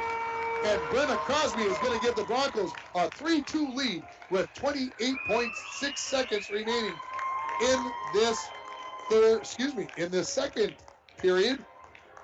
So 16:31, number 13 for the Broncos will get the goal. I don't know if 14 touched it, but we'll see what they say. And they do say that 14 touched it. So they'll give an assist to Burns and also an assist to Tirza Caradice. As we come back to action, the puck in possession of the Lakers. They try to send it in, and they do knock it in on a good second effort by Justison. 20 seconds remaining in this period. Stradelman, high slot, shot, Pellin, glove save. Hangs on to it with 15.2 seconds remaining. So the Broncos leading in it here 3-2. I thought maybe you had something to say, Dwayne.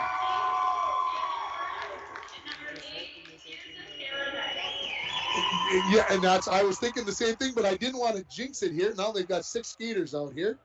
And, yeah, we'd like to see the Broncos keep this 3-2 lead going into the third period. And the referee says, no, you ain't making a final change. I'm ready to drop the puck, and then you send her on. There's a shot. Pelland comes up with the save on the backhander by Maddie Olson.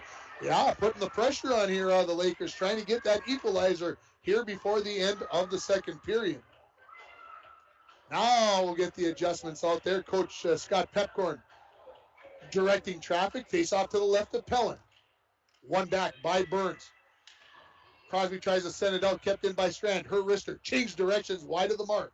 Into the corner with it, Glennie. Off the wall, 2 seconds. In behind the net, and the Broncos are going to lead after 34 minutes here at Bronco Arena by the score of 3-2. We'll take a break, and we'll come back with the Green Larson Mortuary in between periods report. You're listening to Bronco Girls Hockey on K104 and RJBroadcasting.com, and you're watching it on YourLiveEvent.com. From all of us at Enbridge, thank you. Thank you. Miigwech, and thank you for working on Line 3 replacement. Thank you to everyone who supported this project. Construction is complete on a new and safer pipeline that will deliver the North American energy that we all rely on every day, and is done thanks to the support and hard work of thousands of people. I'm grateful for every single voice of support and every hour of labor put into this project. Thank you. Rainy Lake Medical Center is proud to offer local athletes a robust sports medicine program that includes comprehensive rehabilitation for athletic injuries, post-surgical rehab, and return to sports guidance. Rainy Lake Medical Center's Advanced Concussion Management Program offers additional protection and peace of mind to athletes and parents. For more information, call Rainy Lake Medical Center Therapy and Wellness Department at 283-5420. Good luck, athletes, on a successful year from Rainy Lake Medical Center. It's the Chevy Open Road Sales event right now at Ekman GM of International Falls. Check this out. The new 2021 Chevrolet Silverado 1500 Crew Cab, Standard Box 4-Wheel Drive LT Boss, MSRP $57,500, sale price $54,000. Or this 2021 Chevy Silverado 1500 Crew Cab, Short Box 4-Wheel Drive LT Trail Boss, MSRP $54,705, sale price $51,205. Chevrolet, find new roads. Find out more at EkmanGM.com. A message from CAPE, Couchiching Area Prevention and Education. The 2021 International Falls Positive Community Norm Student Survey found that most students agree that vaping or using e-cigarettes is never a good thing for anyone in their age range to do, and many students disapprove of their friends vaping or using e-cigarettes. CAPE is working together to empower the communities within Couchiching County to reduce alcohol and other drug use among youth and young adults. Together, we are strong. This ad has been funded by MNDHS BHD. Snow falls on an old apartment. Inside, the holiday season is in swing. On the first floor, Cokes are poured and stories shared among friends. 3 flights up, one generation passes down the family recipe to the next. First shot of the second period, and then they score on their last shot of the second period. And in between all of that, the Lakers, Cadence Thorsteinson, she has been the goal scorer for both of the Detroit Lakers goals. We sit here at 3-2 in between the second and third period. The in-between periods report is brought to you by Green Larson Mortuary of International Falls. Welcome to a place to celebrate life and honor every memory. Go to their website at greenlarson.com. The Broncos, I just didn't know what we were going to expect in this game today. I honestly, I was hopeful that this was going to be a game where the Broncos could get some goals and stay in the hockey game, and they've done exactly that here. And I mean, folks, the difference between Game 1 and Game 3, okay? Now it's been 2 weeks and 2 days. The play is vastly different. And let me explain why I believe it's vastly different. Remember in the pregame show, I mentioned that the keys of the game were breaking out of their own zone. That was something they struggled at mightily against North Shore. This is something that the team has done very, very well here this evening, this afternoon, as they have been able to get the puck out of their zone. They've had 2-on-2 opportunities. They've had 3-on-2 opportunities. They've had things that they didn't have in that game against North Shore back on November 18th. So what I'm seeing, the defense being able to play the puck, get it around the net, D-to-D pass, and the things that you can see that this team has been working on, and it's fun to watch when a team has these opportunities to be able to get out there and play the kind of hockey that they are playing in this hockey game. And it's like I said, it's fun to watch when it starts to click, and you can see the girls enjoying playing the game, and it's fun to see when things start going right. Let's take another break here in the Green Larson Mortuary in between periods report, and when we come back, I'll run down the scoring from the second period, the penalties, shots on goal, etc. The Broncos lead it 3-2 after 34 minutes here from Bronco Arena. You're listening to Bronco Girls Hockey on K104 and RJBroadcasting.com, and you're watching it on YourLiveEvent.com. Coming from small towns like International Falls, and the folks at Canada Electric know what it is. It's the connection, the attachment, and the deep pride you feel towards your community, especially your youth. Canada Electric is a proud supporter of Bronco hockey and wish them the best of luck during the 21-22 season. Remember to call Canada Electric at 283-8319 for all your electrical needs, residential or commercial, or stop at 500 4th Street. Rainy Lake Medical Center is proud to offer local athletes a robust sports medicine program that includes comprehensive rehabilitation for athletic injuries, post-surgical rehab, and return to sports guidance. Rainy Lake Medical Center's Advanced Concussion Management Program offers additional protection and peace of mind to athletes and parents. For more information, call Rainy Lake Medical Center Therapy and Wellness Department at 283-5420. Good luck, athletes, on a successful year from Rainy Lake Medical Center. At Packaging Corporation of America, we make Boise brown paper with purpose. We understand our responsibility to the community, and we're honored to support the many needs and events occurring in Borderland. From providing donations to local schools and events, to supporting organizations meeting physical needs in our community, PCA does more than make paper. We make a difference. A message from CAPE, Couchiching Area Prevention and Education. The 2021 International Falls Positive Community Norm Student Survey found that most students report that their parents would feel it was wrong for them to drink any amount of alcohol, and that their parents would not allow them and their friends to drink alcohol at home. CAPE is working together to empower the communities within Couchiching County to reduce alcohol and other drug use among youth and young adults. Together, we are strong. This ad has been funded by MNDHS BHD. Welcome back to Bronco Arena. Just checking my phone here in between the periods and getting updates on all the scores and everything going on. Baylor upsets Oklahoma State in the Big 12 championship. Just, I don't know. You just don't know what's going to happen. That's why we love sports as much. Let's run down the scoring from the second period. At the 2:12 mark of the second period, International Falls regained the lead at 2-1. Taylor Burns down the far side of the ice. She puts it into the back of the net. The assist go to Tirza Caradice and to Ava Werner, and the Broncos led it by a score of 2-1. 9:07 of the second period, Detroit Lakes ties it as Cadence Torsteinson gets her second goal of the game. The assists go to Emma Coley and to Rhett Zimma, and the game was tied at 2. And then in the final minute of the period, Crosby absolutely ripped one on a pass through that came from Caradice from the near corner, went through, almost tipped in by Burns. They said she got a piece of it, and then Crosby from a sharp angle made no mistake. She buries it into the back of the net, and the Broncos lead it by a score of 3-2 here after 2 periods. One penalty in the period that went to the Broncos' Kylan Glennie after it only took 6 seconds after that penalty was called for the Lakers to score that power play goal that they scored in that period. Shots on goal in that period, 21-6 in favor of the Lakers. They have outshot the Broncos 43-12 in this hockey game.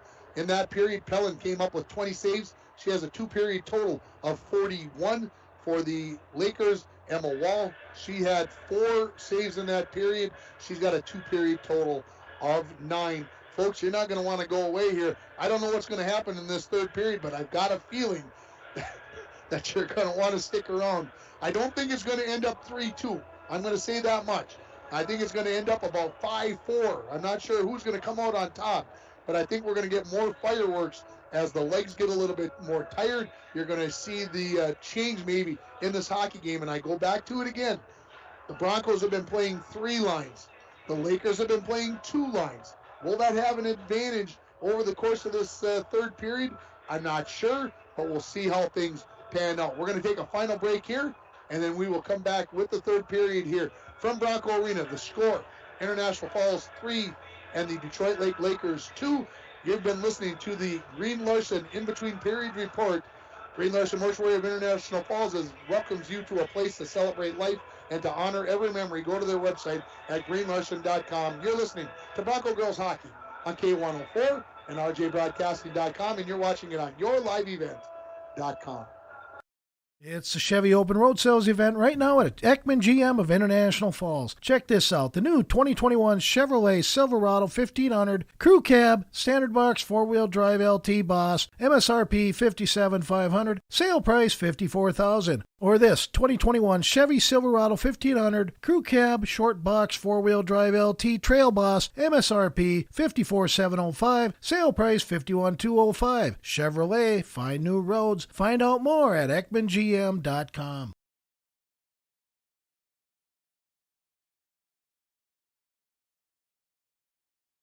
Rainy Lake Medical Center is proud to offer local athletes a robust sports medicine program that includes comprehensive rehabilitation for athletic injuries, post-surgical rehab, and return to sports guidance. Rainy Lake Medical Center's Advanced Concussion Management Program offers additional protection and peace of mind to athletes and parents. For more information, call Rainy Lake Medical Center Therapy and Wellness Department at 283-5420. Good luck, athletes, on a successful year from Rainy Lake Medical Center. From all of us at Enbridge, thank you. Thank you. Miigwech, and thank you for working on Line 3 replacement. Thank you to everyone who supported this project. Construction is complete on a new and safer pipeline that will deliver the North American energy that we all rely on every day. And is done thanks to the support and hard work of thousands of people. I'm grateful for every single voice of support and every hour of labor put into this project. Thank you.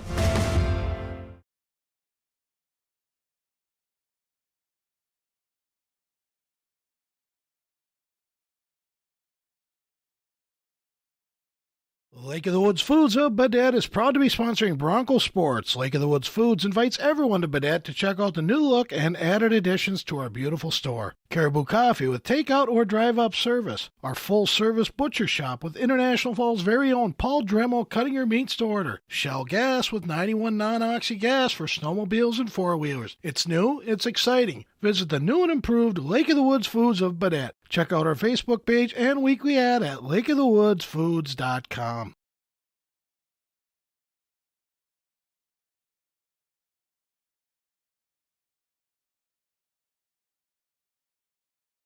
Two, my goodness, that's a lot of pucks out there, folks. As everybody firing out there, there's one pretty close to the dot. They're looking for the center circle. All right, we got oh, there's a deflection right on. So somebody's going to be a winner here, and we'll see who gets to go out and make that determination on the winner and pick up all the pucks. Again, coming up this week, Tuesday evening, we will be at the Falls High Gym as the Bronco Boys basketball team opens their season against the Chisholm Blue Streaks. That pregame will start at 7 o'clock, and the opening tip at approximately 7:15. Of course, all depends upon how the JV game goes. Then on Thursday, we're going to have a doubleheader of Little Fork Big Falls Vikings basketball. The girls play at 5:45. The boys to follow will have both games for you on K104, rjbroadcasting.com, and yourliveevent.com. And then on Friday, we'll have Bronco girls basketball. I guess that makes it a basketball week, huh? We get all 4 area basketball teams on during the week, and the hockey purists in this town will be saying, what about the hockey? Well, we'll have hockey on as we get it. We'll have a couple of Bronco games on from War Road on New Year's Eve Day and New Year's Eve Day. Can I say it that way? The 30th and the 31st, we'll have Bronco hockey from the War Road tournament. So plan your holidays around that, and you're getting together with everybody. We'll also have Bronco girls basketball. They'll be taking on Little Fork Big Falls over the holiday break. So we've got lots of stuff coming up over the next few months. And so I just announced the winner, so a big round of applause in the background. And we are going to take another break here. They still have quite a bit of time here before they get all the check-a-pucks picked up here. So let's take one more timeout before the start of the third period. The Broncos, again, leading it by a score of 3-2 on your Rainy River Community College scoreboard. You're listening to Girls Hockey on K104 and online at rjbroadcasting.com, and you're watching it on yourliveevent.com. Silas Cookware is now available at City Drug Health Mart. Silas has been creating kitchen tools and gadgets for over 70 years. The belief is that all Silas products should not only do a brilliant job, simply and efficiently, but also make customers smile every time they use them. Silas has become an internationally respected brand which is favored by everyday cooks as well as gourmet chefs. Stop into City Drug Health Mart to get your Silas cookware. City Drug Health Mart, caring for you and about you. Downtown International Falls. Lake of the Woods Foods of Baudette is proud to be sponsoring Bronco Sports. Lake of the Woods Foods invites everyone to Baudette to check out the new look and added additions to our beautiful store. Caribou Coffee with takeout or drive-up service. Our full-service butcher shop with International Falls' very own Paul Dremel cutting your meats to order. Shell Gas with 91 non-oxy gas for snowmobiles and four-wheelers. It's new, it's exciting. Visit the new and improved Lake of the Woods Foods of Baudette. Check out our Facebook page and weekly ad at lakeofthewoodsfoods.com. Voyagers is a water-based park. You cannot drive a car to see Voyagers. You have to use some form of water transportation, and Rainy Lake Houseboat is one of the finest ways to see it. That's right, Bill. Voyagers National Park, along with Rainy Lake, are right here in the borderland. You can plan your next Minnesota vacation destination this summer at Rainy Lake Houseboats. Enjoy the beauty and wildlife in a relaxing setting. Call the Dohertys at 218-286-5391 to help set up your next family getaway. Rainy Lake Medical Center is proud to offer local athletes a robust sports medicine program that includes comprehensive rehabilitation for athletic injuries, post-surgical rehab, and return to sports guidance. Rainy Lake Medical Center's advanced concussion management program offers additional protection and peace of mind to athletes and parents. For more information, call Rainy Lake Medical Center Therapy and Wellness Department at 283-5420. Good luck, athletes, on a successful year from Rainy Lake Medical Center. The Outdoorsman Headquarters annual holiday sale is here. Save $15 on the Dynaglow Model HA1HG propane heater. It's reduced to only $94.99. And the Outdoorsman has all SureLock Security Company gun safes on special. Save $30 on both the 14-gun cabinet, now only $169.99, and the 10-gun cabinet on special for just $119.99. As always, the Outdoorsman Headquarters will not be undersold. Highway 53 and 11th Street, International Falls. Your first stop when you want to give your home a new look is Falls Lumber Company. Our store has a new look too, a look that makes it even easier for you to plan your next paint job using Benjamin Moore. We've updated our color displays, and we've created comfortable selection stations. You can browse on your own or work with our professionals to choose just the right color in just the right finish. We're the perfect place to get started. Falls Lumber Company and Benjamin Moore. Unbeatable. Back at Bronco Arena here as the two teams back out onto the ice, and well, I'll tell you, if you read body language at all, if you're a believer in that, right now the Broncos are going to come out and win this third period. The Broncos came out of the chute ready to roll, skating like the Dickens, and Detroit Lakes kind of came out kind of looked almost like they were disinterested. But we'll get this third period started. Sometimes that doesn't always tell the story. You know, you watch teams come out of the huddle in football. Teams run up to the line. Doesn't always mean that they are ready to go if they only walk up to the line.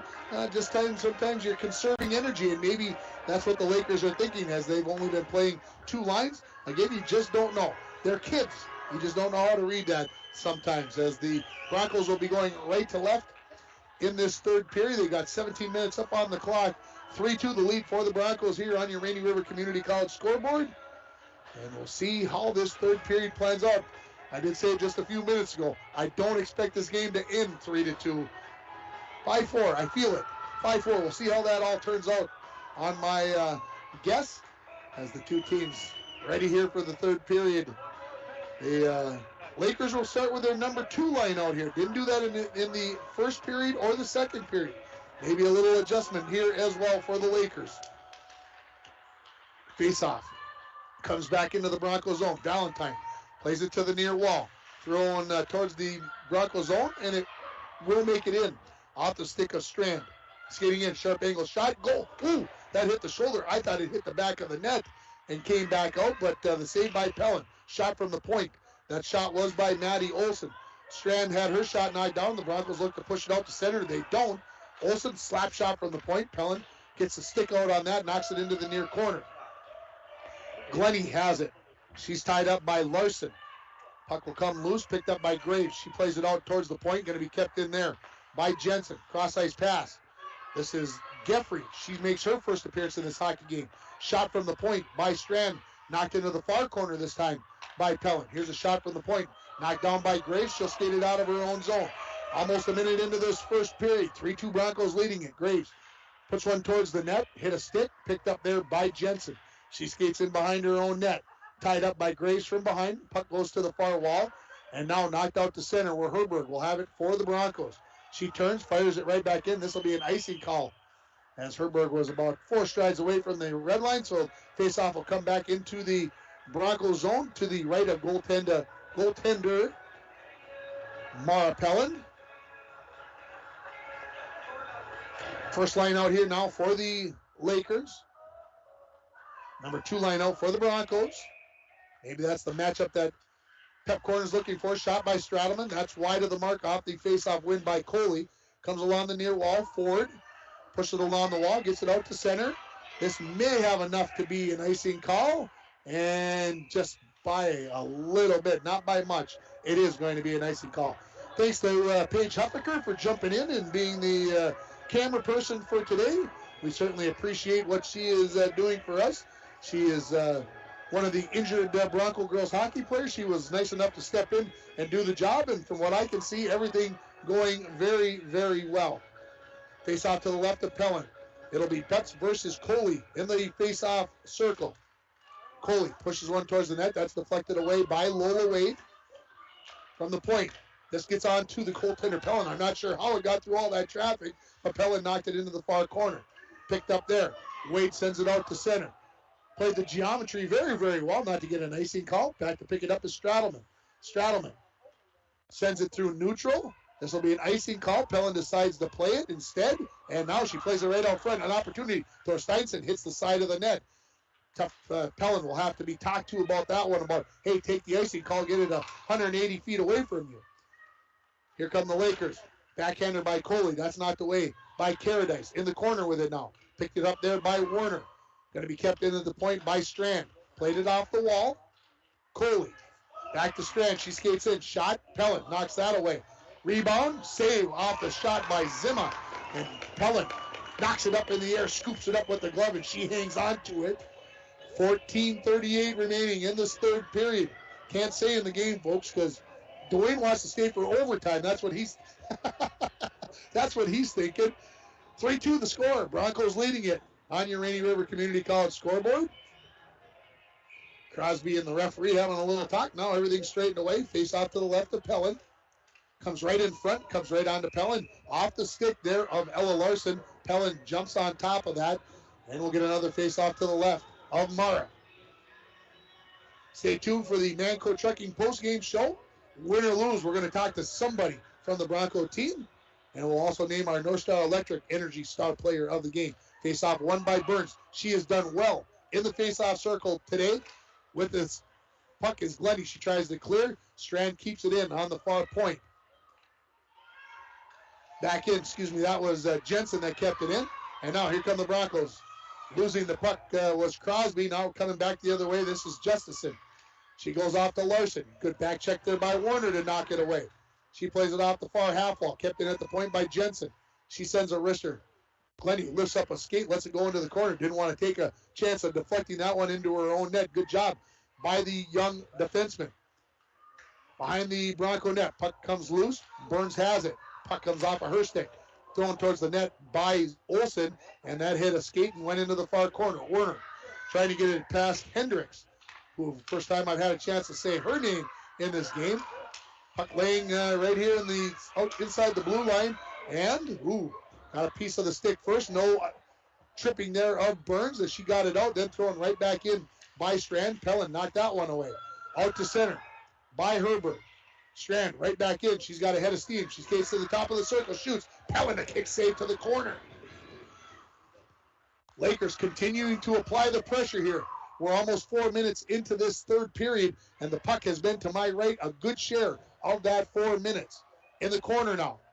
Coming away with it is Coley. She's going to go around the net. Herbert dislodges the puck from her. Picked up there by Graves. Graves tries to clear. Kept in by Jensen. Jensen, cross ice to her D partner. Strand shoots. Her wrister just missed the mark. Comes off the end wall. Pellin, good vision. Flagged that back into the near corner as Coley was bearing down. Valentine gets it out of the zone. Yes. She was willing to take an icing there, but Strand knocked that down and then sent it right back in as she heads to the bench. Glennie from behind her own net. Kept in at the point by Jensen. If you haven't heard me say that, I think that's the 4th time in a row on the far side. Coley skates off the wall, shoots, pipe. She's hit a couple of pipes in this hockey game. Coley picks it back up to the point to Straddleman. Straddleman, wrister, that hits a skate and goes harmlessly to the end wall. Broncos try to clear. Straddleman keeps it in. Another wrister goal. That one had eyes, and it's in the back of the net, and we are tied at 3. Pellin never saw it, and we'll see if we can see it on the replay here possibly. But this will be goal number 3 for the Lakers. From number 15, this will be Haley Straddleman. The goal at 4:43. And we are tied at 3. We'll see who gets the assist. We'll see. It is unassisted, they say, for Straddleman, number 15. So we are tied at 3, 12-17 remaining in this third period. Referees pushing Maddie Olson back out of the circle. She was creeping in. And then the other referee came in and told her about something. So here come the Lakers right back. Justison into the zone, has it poked away by Caradice. Butts along the far side. She's ridden off the puck and loses an edge and then sent in by Pellin. Ooh, Wall dangerously almost stepped out of the way of that one as she got it with the stick. And Coach Pepcorn, I wish we could show him on the far side. He's got his back turned to the play, his head in his hand. They get the goal to Strand, but it was definitely Straddleman that got the goal for the Lakers. It was number 15, no doubt about that.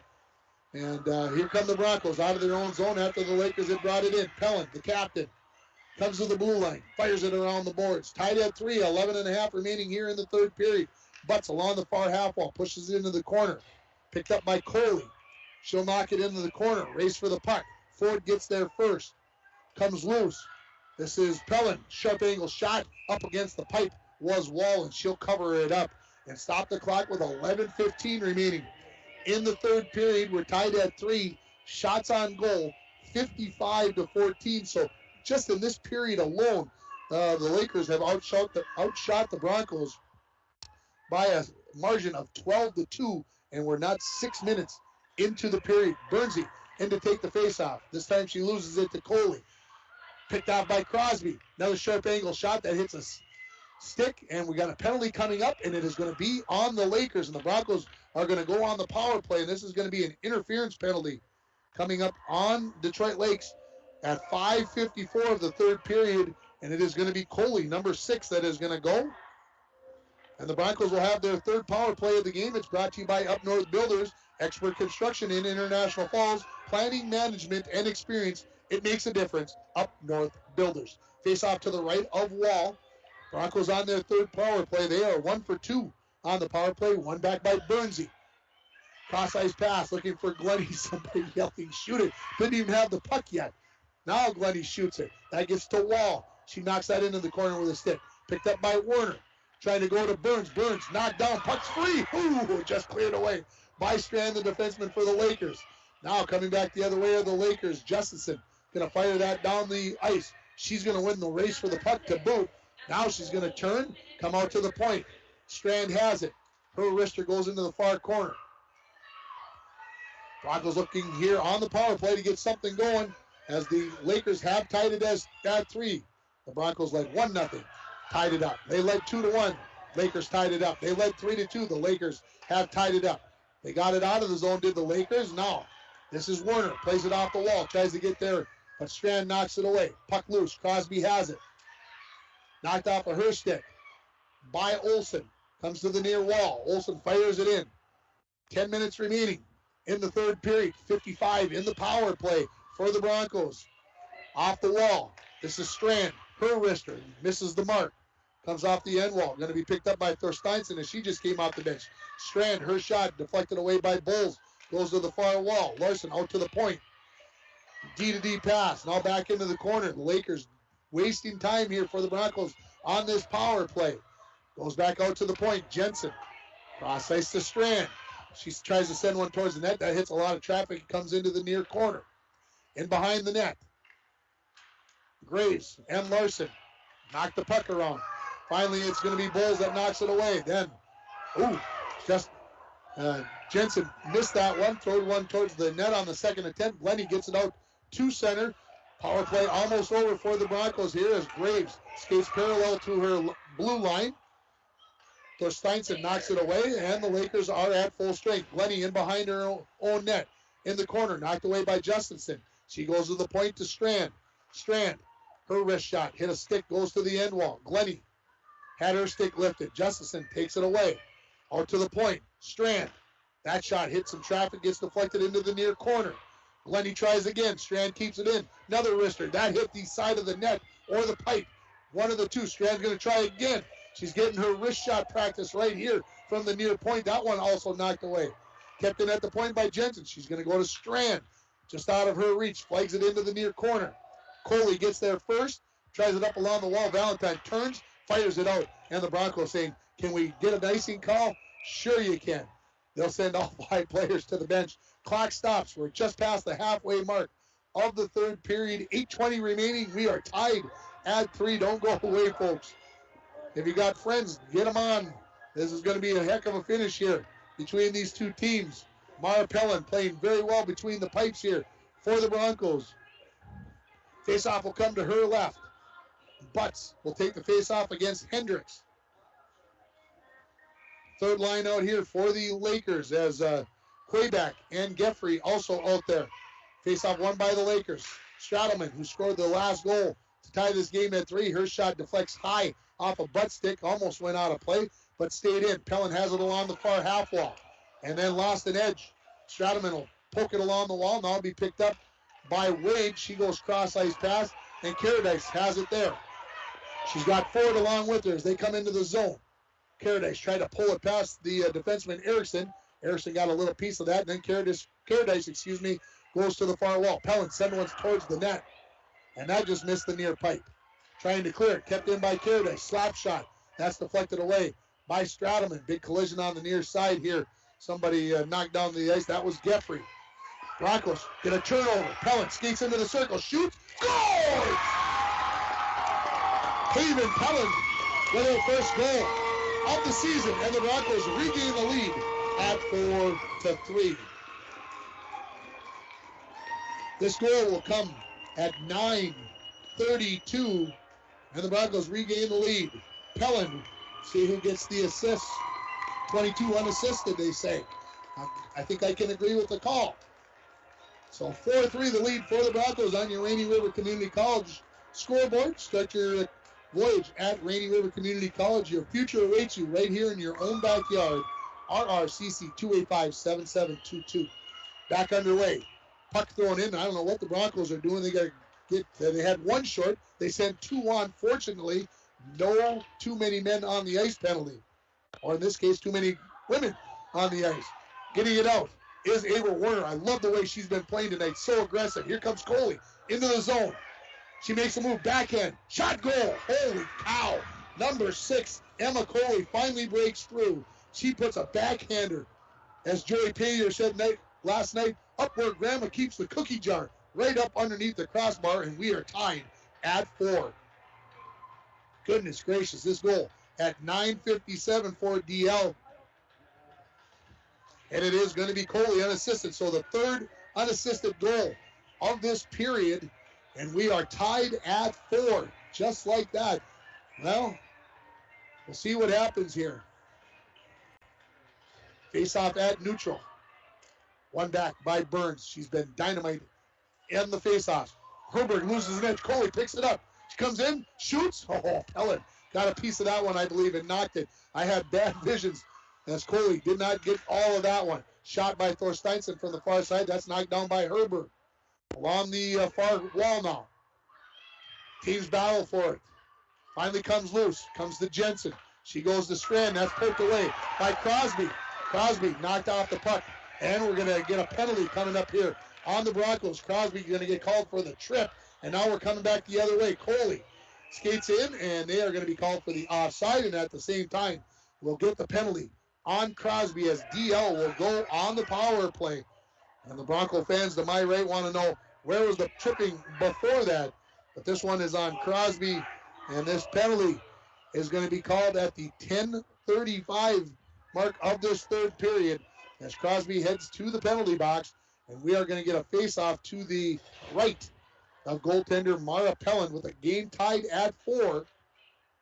Shots on goal 56-16 in favor of the Lakers, but we're tied at 4. More importantly, on the scoreboard. Bulls will take the face-off for the Broncos. It'll be Justison to take it for the Lakers. Justison wins it back. Strand has it. Blue line, missed on the wrister. Second opportunity, that hit some traffic, went wide of the mark. Caradice has it. She skates in behind her own net, deflected in front. Broncos looking to clear it out here, unable to do so. Here coming back, the Broncos do clear it out. That was Lola Wade. And now Strand back in front of her own net. Leaves it out for Justison. Justison coming back to Olsen. Olsen skates parallel to the line and offsides. And I think I had a better angle on that one than the referee, and we'll get a face-off just outside the Bronco zone. 5:53 remaining in the third period. 1:29 in the power play here for the Lakers. Tied at 4. Face-off win. Strand gets to the blue line, send one towards Pellin. She just sticks her stick out and puts that to the corner. Picked up there by Olsen to Strand. Strand lost a little bit of an edge there, then finally shoots. She sends it wide and into the far corner. Straddleman out there. Goes to Strand. Strand, another wrist shot. That's knocked away by Caradice. Goes into the corner. Had a weird deflection on it. Bulls has it. And she gets it out of the zone. Sitting on near the red line. And now goes to the far side. Off the bench. And trying to bring it into Zimma. But that's taken away by Lola Wade. Wade turns, fires it right onto the goaltender, who knocks it into the corner. Just over 5 minutes remaining in this third period, tied at 4 from Bronco Arena. Happy to have you along on K104 and RJBroadcasting.com. Straddleman into the zone. Backhands one towards the net. That's knocked away by Caradice. Kept there at the point by Strand. Her wrister knocked away by Burns. Into the corner. Body check there by Glennie. Got away with it. Maybe because they were already shorthanded. Ooh, there's a tough bounce. As that came off a Caradice stick, and that could have come out front and been dangerous. Centering pass. Hits the skate of Caradice. She's ready to clear it out. Burns clears the zone. 4.5 in the game, in the period, 8 seconds in the power play for the Lakers. Strand turns. Comes back the other way. Coley comes into the zone. Leaves it for Strand. Shot. Pellin saw it all the way. Kick save. Broncos at full strength. Glennie looking to clear. Came right out in front of the Bronco net. Knocked down, and we're going to get a penalty coming up on Thorsteinson for checking. And we're going to get a Bronco power play as Thorsteinson is going to go to the penalty box for checking. This penalty at 12:47, and the Broncos will go on their 4th power play of the game, 1 for 3 so far. This power play is brought to you by Up North Builders. Expert construction right here in International Falls. Planning, management, and experience. It makes a difference. Up North Builders. And we've got a timeout by the Broncos. That's brought to you by Service Master of International Falls. For a home that is professionally cleaned all year round, call Service Master at 283-4475. Todd and Gretchen will take very good care of you. Holidays just around the corner here. You might need a little help getting cleaned up. Maybe you don't have time. Maybe you got time to get the baking done. You can't get the cleaning done. Hey, call them up there at Service Master. They'll take good care of you. 4:13 remaining here in the third period. We're tied at 4. The Broncos and the Lakers were tied at 1 after the first period. The Broncos led 3-2 after the second period. We're tied here at 4 with 4:13 left in the third period. And I'm going to have to say it this way. The Broncos have had 4 one-goal leads in this game, and DL has tied it up every time. But now the Broncos will have a power play here, and the coaching staff has everybody gathered around so they understand what they're supposed to be doing as they take this time out. Remember, in hockey, you only get 1 per team. And so coming out for the Lakers, I see Coley, Stradelman, Justison, and who did I miss? Number 16, I said Justison. Number 5, that is Bryn Erickson. For the Broncos coming out on the power play, it is going to be Burns, Valentine, Wade, Bulls, and Caradice. We're ready for the face-off to the left of Laker goaltender Emma Wall. Face-off. Controlled by Coley to Stradelman. Stradelman turns, looks to fire it out. Coley could have a breakaway here if she can get past Wade. She will. She gets in, shoots, score. Oh, up the pipe, and a second opportunity hits the side of the net. I believe that is the 3rd pipe in this game for Coley. From behind her own net, Burns up along the wall, just out of the reach of Valentine, and it made it outside of the blue line, brought back in by Erickson, so we'll have an offside call on the Lakers. 3:52 remaining in the 3rd period. 1:39 in the Bronco power play. Tied at 4 here on your Rainy River Community College scoreboard. One back by Burns. Right out of the zone, right back in by the Lakers. Somebody's got to skate back there to get that puck. I don't know who's going to do it, but somebody better do it for the Broncos. It's Caradice. Far wall, looking for Bulls. Bulls, oh my gosh. That is a penalty there on Stradelman, and the Broncos are going to have a 5-on-3, and I wonder, that was dangerous. That could be the 5-minute variety, and I'm not so whatever on that. That's actually going to be 16, not 15. So that is going to be Justison that is going to take the penalty. And the Broncos now will have a 5-on-3 for 1 minute and 23 seconds. As this penalty comes at the 13:25 mark. And the Broncos trying to get a little extra time here to discuss things. But 5-on-3 here. See if the Broncos can take advantage. Face off to the left of Wall. Broncos and the Lakers tied at 4. And we're going to get a late change. Burns just going to be chased out. You don't see many face-offs get called out in girls hockey. You just don't. Face-off, one back by Bulls. To the point. Shot by Glennie. That bounces just wide of the net. Valentine will pick it up in the corner. Overskated it. Tried to clear it. Was Strand. Kept in by Glennie, and now going to be cleared down by Maddie Olson. 3:15 in the 3rd period. Just over 1 minute 15 in the 5-on-3. Glennie races out from behind her own net. Comes to the near wall. Gets to the blue line. Loses the puck and sent all the way back down by Strand. Pellin stops it with her stick. Leaves it for Herbert. Herbert turns towards the near side. Skates up all on the wall. Nobody there. Turned right back. Thrown right back in by Maddie Olson. Glennie has it. She skates out the far side. Turns up the center of the ice. 35 remaining. Picked off. Turnover. Skating in Olson. Shot, scores. Short-handed. Turnover there. And an unassisted short-handed goal for number 3 for Detroit Lakes in Maddie Olson. And the Lakers have their first lead of this hockey game as they lead it 5-4 with 2:42 remaining in the 3rd period. First time a team has scored consecutive goals in this hockey game. This goal at the 14-18 mark. And that kind of takes a little life out of the party here for the Broncos. But hey, you still got 29 seconds left in a 5-on-3. Got to see now. You've been ahead the whole game, never trailed. Now you're behind. How do you answer? Where's your guts?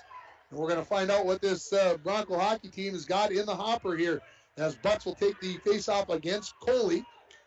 Coley wins it back. Strand turns, tries to fire it. That hits Crosby, and it will go into the Lakers zone. Stradelman, first one there. Plays it up along the wall. Caradice keeps it in. Shot, that goes wide of the mark. 2.5 remaining in the 3rd period. Pellant has it. She just scored for the Broncos. Her shot goes harmlessly into the near corner. Crosby, centering pass. Butts takes a swipe at it. Slap shot by Lola Wade. That reflects off the goaltender. That kind of knuckled at her and handcuffed her. Nearly went in the net. Caradice, slap shot. Wall saves that one and hangs on to it. One skater back on for Detroit Lakes. 35 remaining in the power play here for the Broncos. We'll get a face-off to the right of wall. 2:10 remaining.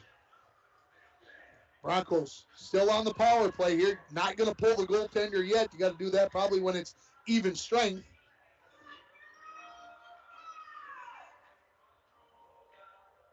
Referee's going to get the puck, clean it up a little bit. Now we'll get the face-off to the right of wall. One back by the Lakers. They tried to clear, and it does get out of the zone.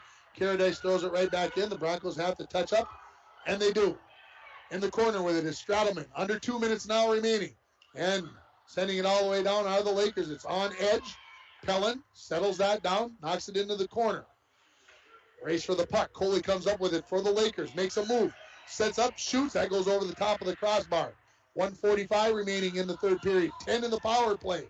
Shot from the point. That hits Caradice's skate, goes into the corner. Knocked along. Coley battling with Caradice in the corner. Coming out of the penalty box is Justison. 5-on-5 hockey. Here comes Butts. Butts along the far wall. Pellin knocks it in to the Lakers zone, and the Broncos will complete a change. Lakers are as well. Stradelman in behind her own net. It's in her skates. Can't find the handle on it. Now gets it off to Larson. Gets out of the zone. Broncos have to take back up, and that allows Justison to pick up the loose puck. Lakers in front of their own bench. 1:05 remaining. Butts comes up with the loose puck. Good job by Zima to come back in and take that away. 1 minute remaining in the hockey game. Valentine to Herbert. Herbert off the wall. Picked up there by Strand. Knocked off of her stick. Puck comes loose. Pellin is out of the crease for the Broncos. Now it's 6-on-5 in favor of the Broncos. Stradelman with a head of steam. Looking to come out of the zone. She gets to the red line. Fires it towards the net. That misses the mark. Glennie going to go back to pick it up. 35 remaining in the period. And we got a checking penalty on the Broncos as they touch up there. Not sure who it's on yet. It is going to be on Burns for the Broncos. And so that will put the Broncos shorthanded with 30.8 seconds remaining.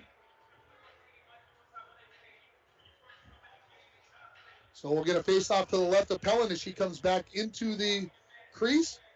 And again, the Broncos now shorthanded here, down 5-4.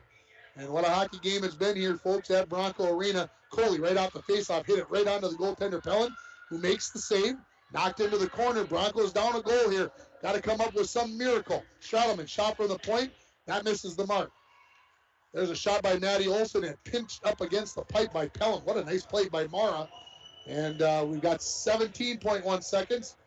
The Lakers just happy to keep it in the zone right now. That way things should be taken care of for the Lakers. They're trying to get Lindahl Slatinsky onto the ice. And she comes back in. Not sure what was happening there, but Broncos win the faceoff. Valentine gets it out of the zone. They're shorthanded, so now a race for the puck. 12 seconds remaining.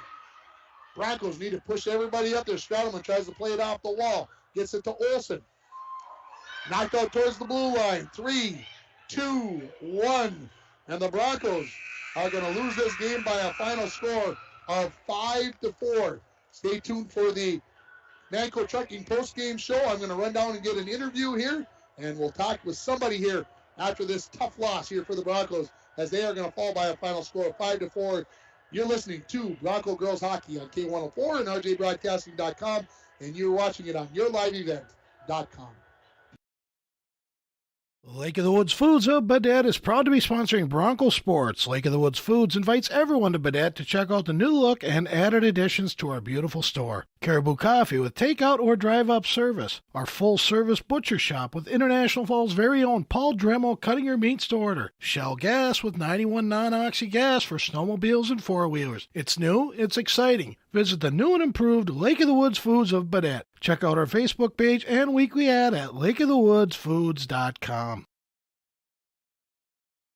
When it comes to staying warm in the winter season, it's important to have a propane company you can rely on. Lakes Gas has been keeping families warm since 1959. Lakes Gas would like to remind you to check your tanks often and call for a fill when the propane level reaches 30% to assure you always have a warm home. Lakes Gas employs local folks that know the importance of keeping your house warm in the Northland. For prompt, dependable service, call Lakes Gas at 283-3035 or visit them online at lakesgas.com.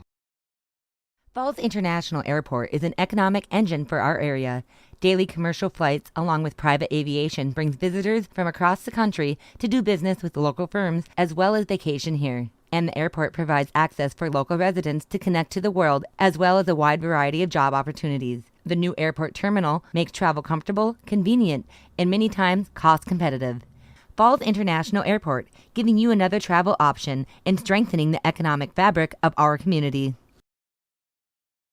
TrueStar Federal Credit Union opened our doors in 1960, and from that day on, our commitment to the members and community has never wavered.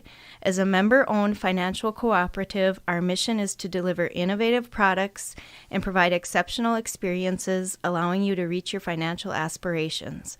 Whether you are looking to open your first savings account, buying your first home, or send your child to college, TrueStar is here to help you take the next step in your financial journey. Federally insured by NCUA. Worley Motors is your local Chrysler, Dodge, Jeep, Ram, and Ford dealer. Stop in today for a test drive on our all-new 2021 Ford Explorer XLT that just arrived. This one has a 2.3-liter EcoBoost engine with a 10-speed auto transmission, remote start, heated seats, heated steering wheel, with Ford Pass Connect, and much, much more. For all the details, stop in to Worley Motors, 309 5th Street, International Falls.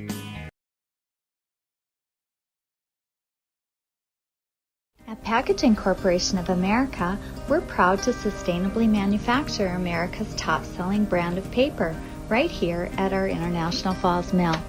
PCA is committed to U.S. manufacturing, environmental excellence, and providing great support to the many events that make our community unique, including the International Falls Bass Championship. At Packaging Corporation of America, we make more than paper. We make a difference. What a game you played. That tough luck loss, but you played well. What did you think you did best in this game? I think we did pretty good at, just making sure they weren't screening me. So, yeah. The Broncos got the first goal of the game. How exciting was it that you guys finally got that first goal here after about 2 games in 4 minutes? Oh, it was really exciting. Everyone was throwing their hands up, and yeah, we had fun. You made 60 saves in this hockey game. Is it fun to be that busy, or is it not so much fun? It can be fun at some times, especially how we were ahead by so much at the start. But, yeah, it was a fun game. Mara Pellin, thanks for the time. Yeah, thank you. That is Mara Pellin joining me there in the post-game interview. She was the first one off the ice. I'm like, what better person to talk to? And she agreed to. You don't always get freshmen to agree to do a post-game interview. I thought she did outstanding. What a game, folks. 5-4 the final. The Broncos lose this one. They took a 1-0 lead. Detroit Lakes came back and tied it. 2-1 lead.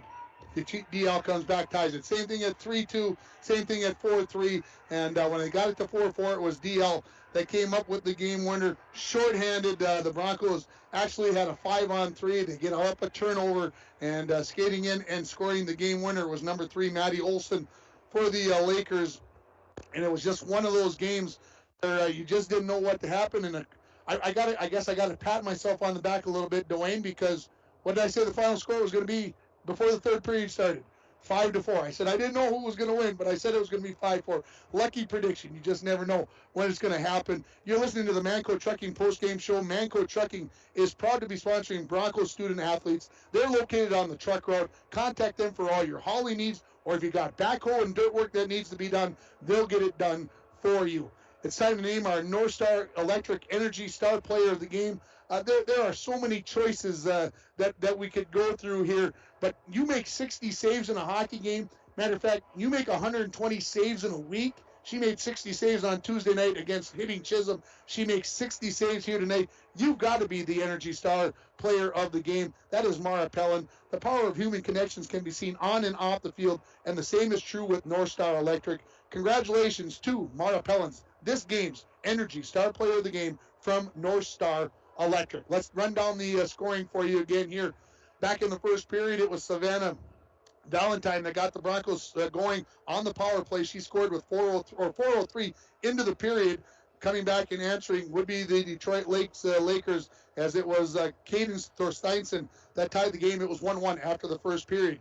Just 2:02 into the second period, Taylor Burns came down the left-hand side. She fires a shot past the goaltender wall, and the Broncos led it by a score of 2-1. Just over 7 minutes later, Thorsteinson was tied at 2, and then the Broncos, in the final minute of the second period, Brenna Crosby comes up with the goal, and the Broncos led 3-2 heading to the third period. DL would get an unassisted goal from number 15, Haley Stadelman, at the 7:43 mark. Just a couple of minutes, at the 4:43 mark. Just a couple of minutes later, it would be Haven Pellin getting an unassisted goal for the Broncos. They took a 4-3 lead. DL gets an unassisted goal from Emma Coley. Her only goal of the night. She came into the game having scored 13 goals in 5 games. The Broncos kept her to 1 goal and 2 assists in this hockey game. That tied it at 4 at 9:57 of the third period. And then DL, as I mentioned, they get a 5-on-3 shorthanded goal, and that goal came from Maddie Olson. She gets the game winner here, and Detroit Lakes improves to 2-4 on the season, while the Bronco girls fall to 0-3 on the season in tough fashion as they fall by a final score of 5-4. That's going to wrap it up here for the week and for today from Bronco Arena. Happy to have you along. I hope you enjoyed the broadcast, whether you're listening on the radio or watching it on yourliveevent.com. We are happy to be able to bring it to you. For everybody at K104 and KGHS, this is Tim Ringhofer wishing everybody a very good afternoon and evening. Stay careful with the snow that's coming.